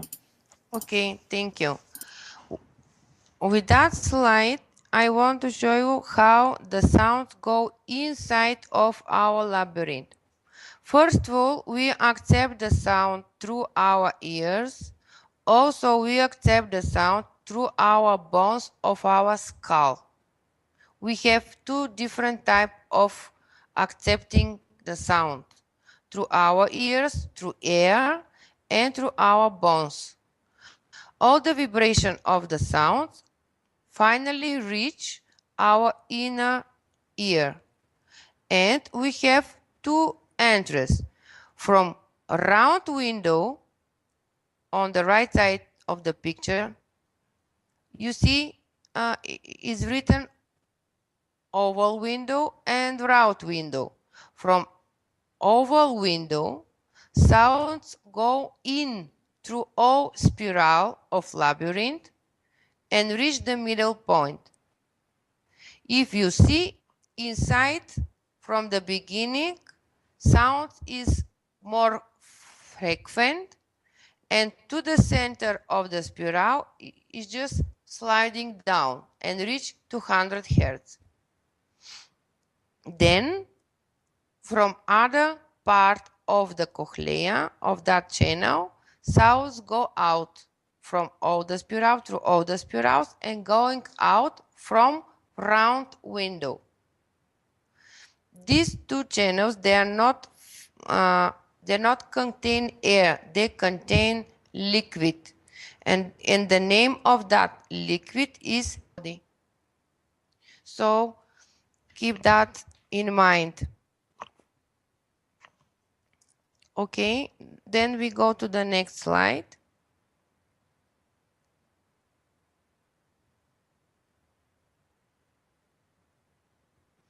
In the next slide, I want to show you different shape of outer ear and the parts of our outer ear. So how I told you the shape is so important, and also the left side of the slide you see different parts of our outer ear. So the helix, it's on top of your ear. This is the name of that part. And then when you go to the bottom of your ear, you find out the name lobe. In the middle, we have a cavum concha where the sounds go in, and when and from that enters starts the auricular tube, which is the connection with our middle ear. Actually, our outer ear with that specific shape helps to sound to separate to different fields like a vibrational fields and organize the sounds like a fields to enter the auditory tube. And also that shape is important to equilibrate the atmospheric pressure with pressure inside of our head and our body. Then I will show you where our ears connect with our nose and our throat. So exactly that shapes, again, I would repeat, helps you to separate different fields like vibrational fields of the sound, because we accept range of sounds like a range of hertz up to 20 hertz, but we accept them and different separation of hertz. So that shape, like you see, we have some kind of holes, we call in Latin fossa. They organize one more low hertz and other part organize more frequent hertz. It is like different kind of flow which go inside of our auditory tube. And also the air, which have atmospheric pressure in our environment in planet Earth, organize the flow of air inside of auditory tube. And then tympanic membrane is like a decoder of the pressure outside and inside of our head. And regarding plasma technology, different kind of shape of our helix and lobe, it's so important of our emotional state. and it's directly connection with our emotional part of brain. Actually, if you make the line in the middle of the enters to auditory tube and you separate your outer ear to upper part and bottom part, regarding which one part it's more bigger than other one, it give you explanation your behavior belongs more to your emotional part of the brain or you are more physical person. Also regarding how much your outer ear, your helix is close to your skull, it's again regarding your emotional state. That explanation I will leave to Mr.Keshe afterwards. Okay, then we go to the next slide. Welcome everybody, and this is the 12th Keshe Foundation Health Teaching Workshop, and the topic for this workshop will be the ear, the cochlea, and the thalamus. And our guest today, our host today will be Dr. E.Kostova at the Spaceship Institute. And we'll also be talking with Mr. Keshe, who will be speaking about the ear and associated parts in relation to the thalamus in the plasmatic way. Okay, let's switch over to the Spaceship Institute, and Elia can let us know what she knows about the ear today. Let's lend an ear to Elia. Hello everybody. It's nice to be with you and 12 Health Teaching Workshop of Keshe Foundation. Today's subject is ears, and regarding plasma technology, what is the function of ears and all the part of the ears. We start with the first slide.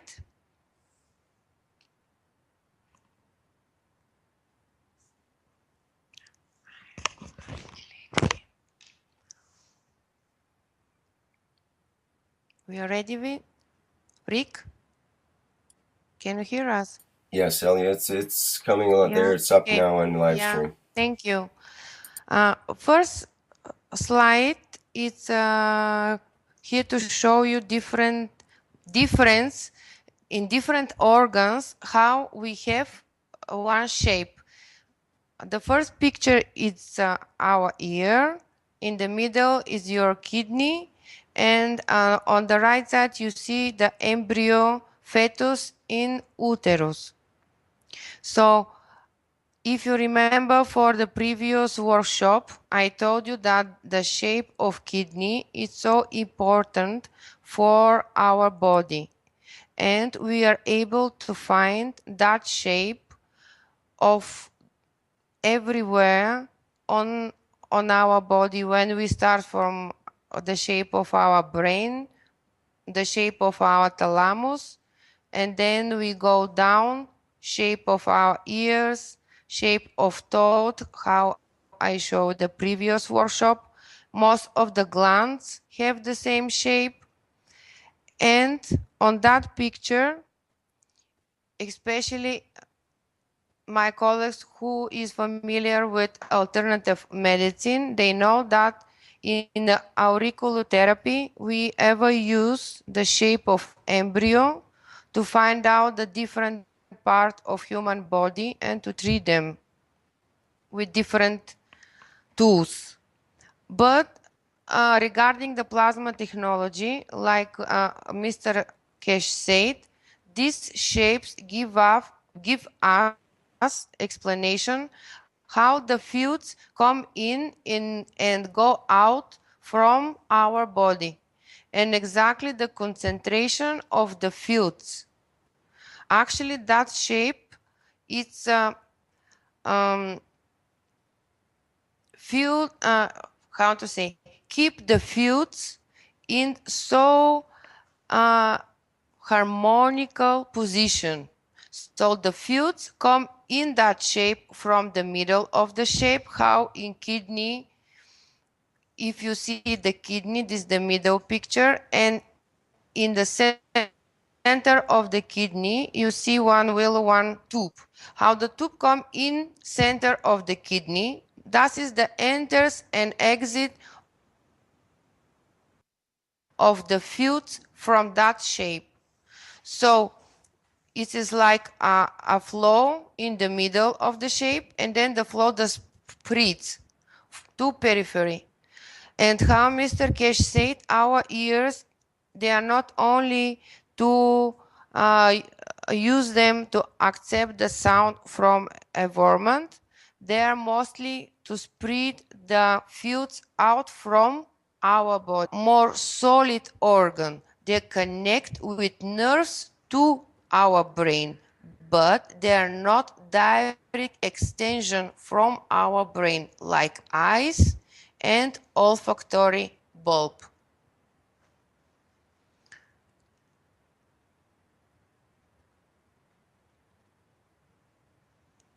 We have three parts of our ears, and they come from different layers of embryo, from ecto, meso, and endoderm. On the left side is picture where you are able to see formation of our inner ear. This is our labyrinth, vestibular apparatus. This is our inner ear. Our inner ear is made in the mesoderm layer from our embryo. So our inner ear is more close, like a plasmatic field to our brain. Middle ear and outer ear is more close to plasmatic field of our physical part of the brain.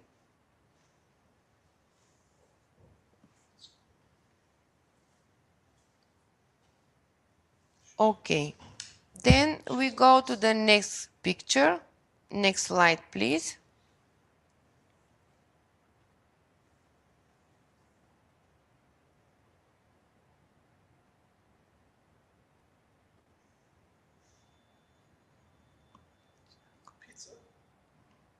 Okay, we're up on live stream.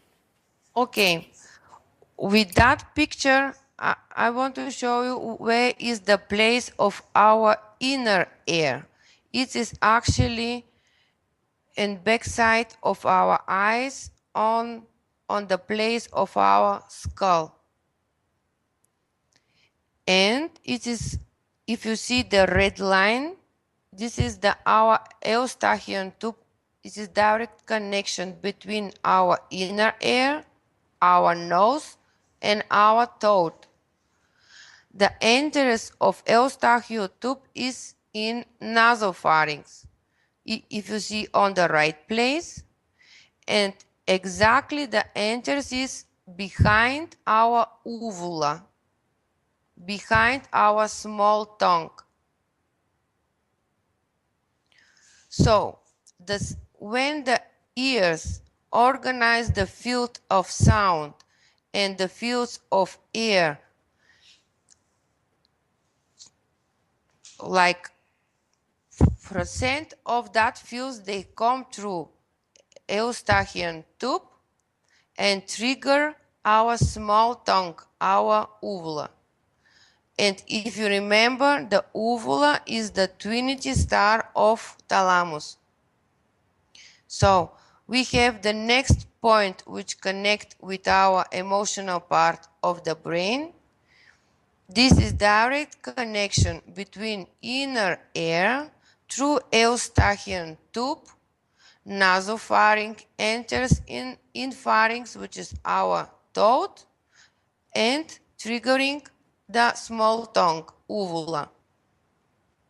So in that part, physical part of the brain and emotional part of the brain, they exchange the fields.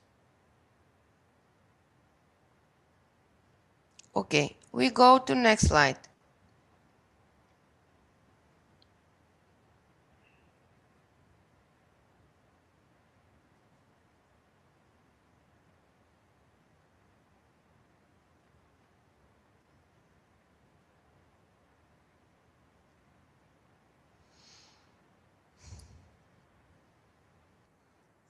Thank you. With that slide, it's anatomically picture to see different part of our ears. So we have outer ear, then we have external ear channel, then we reach the tympanic membrane. Up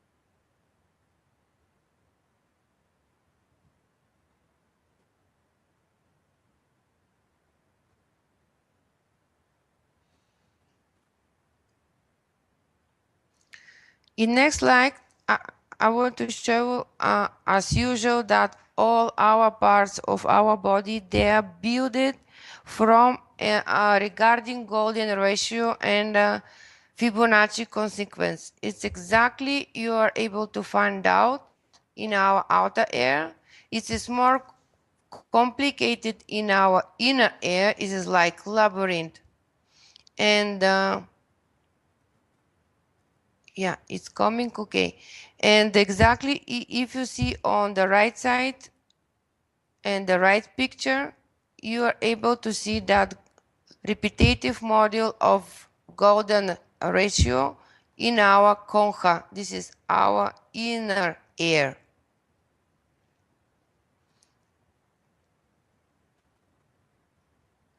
Okay, then we go to the next slide.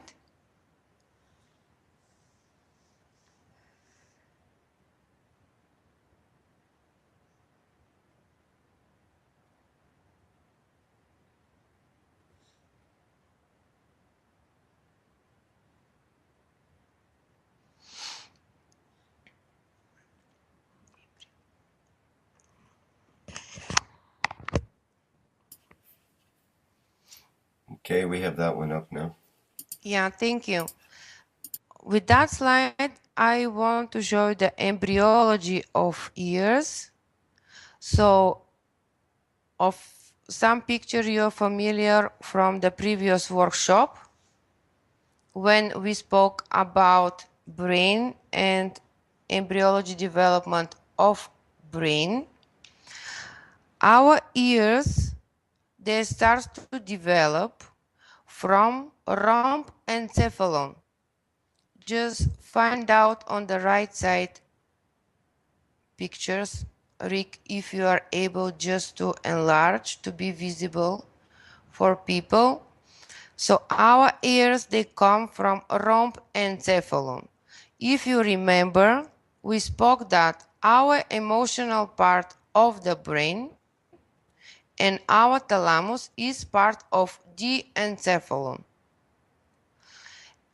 Everything which is down from encephalon, like mesencephalon, melencephalon, myelencephalon, they are the part of rhomb encephalon. It's our physical part of our brain.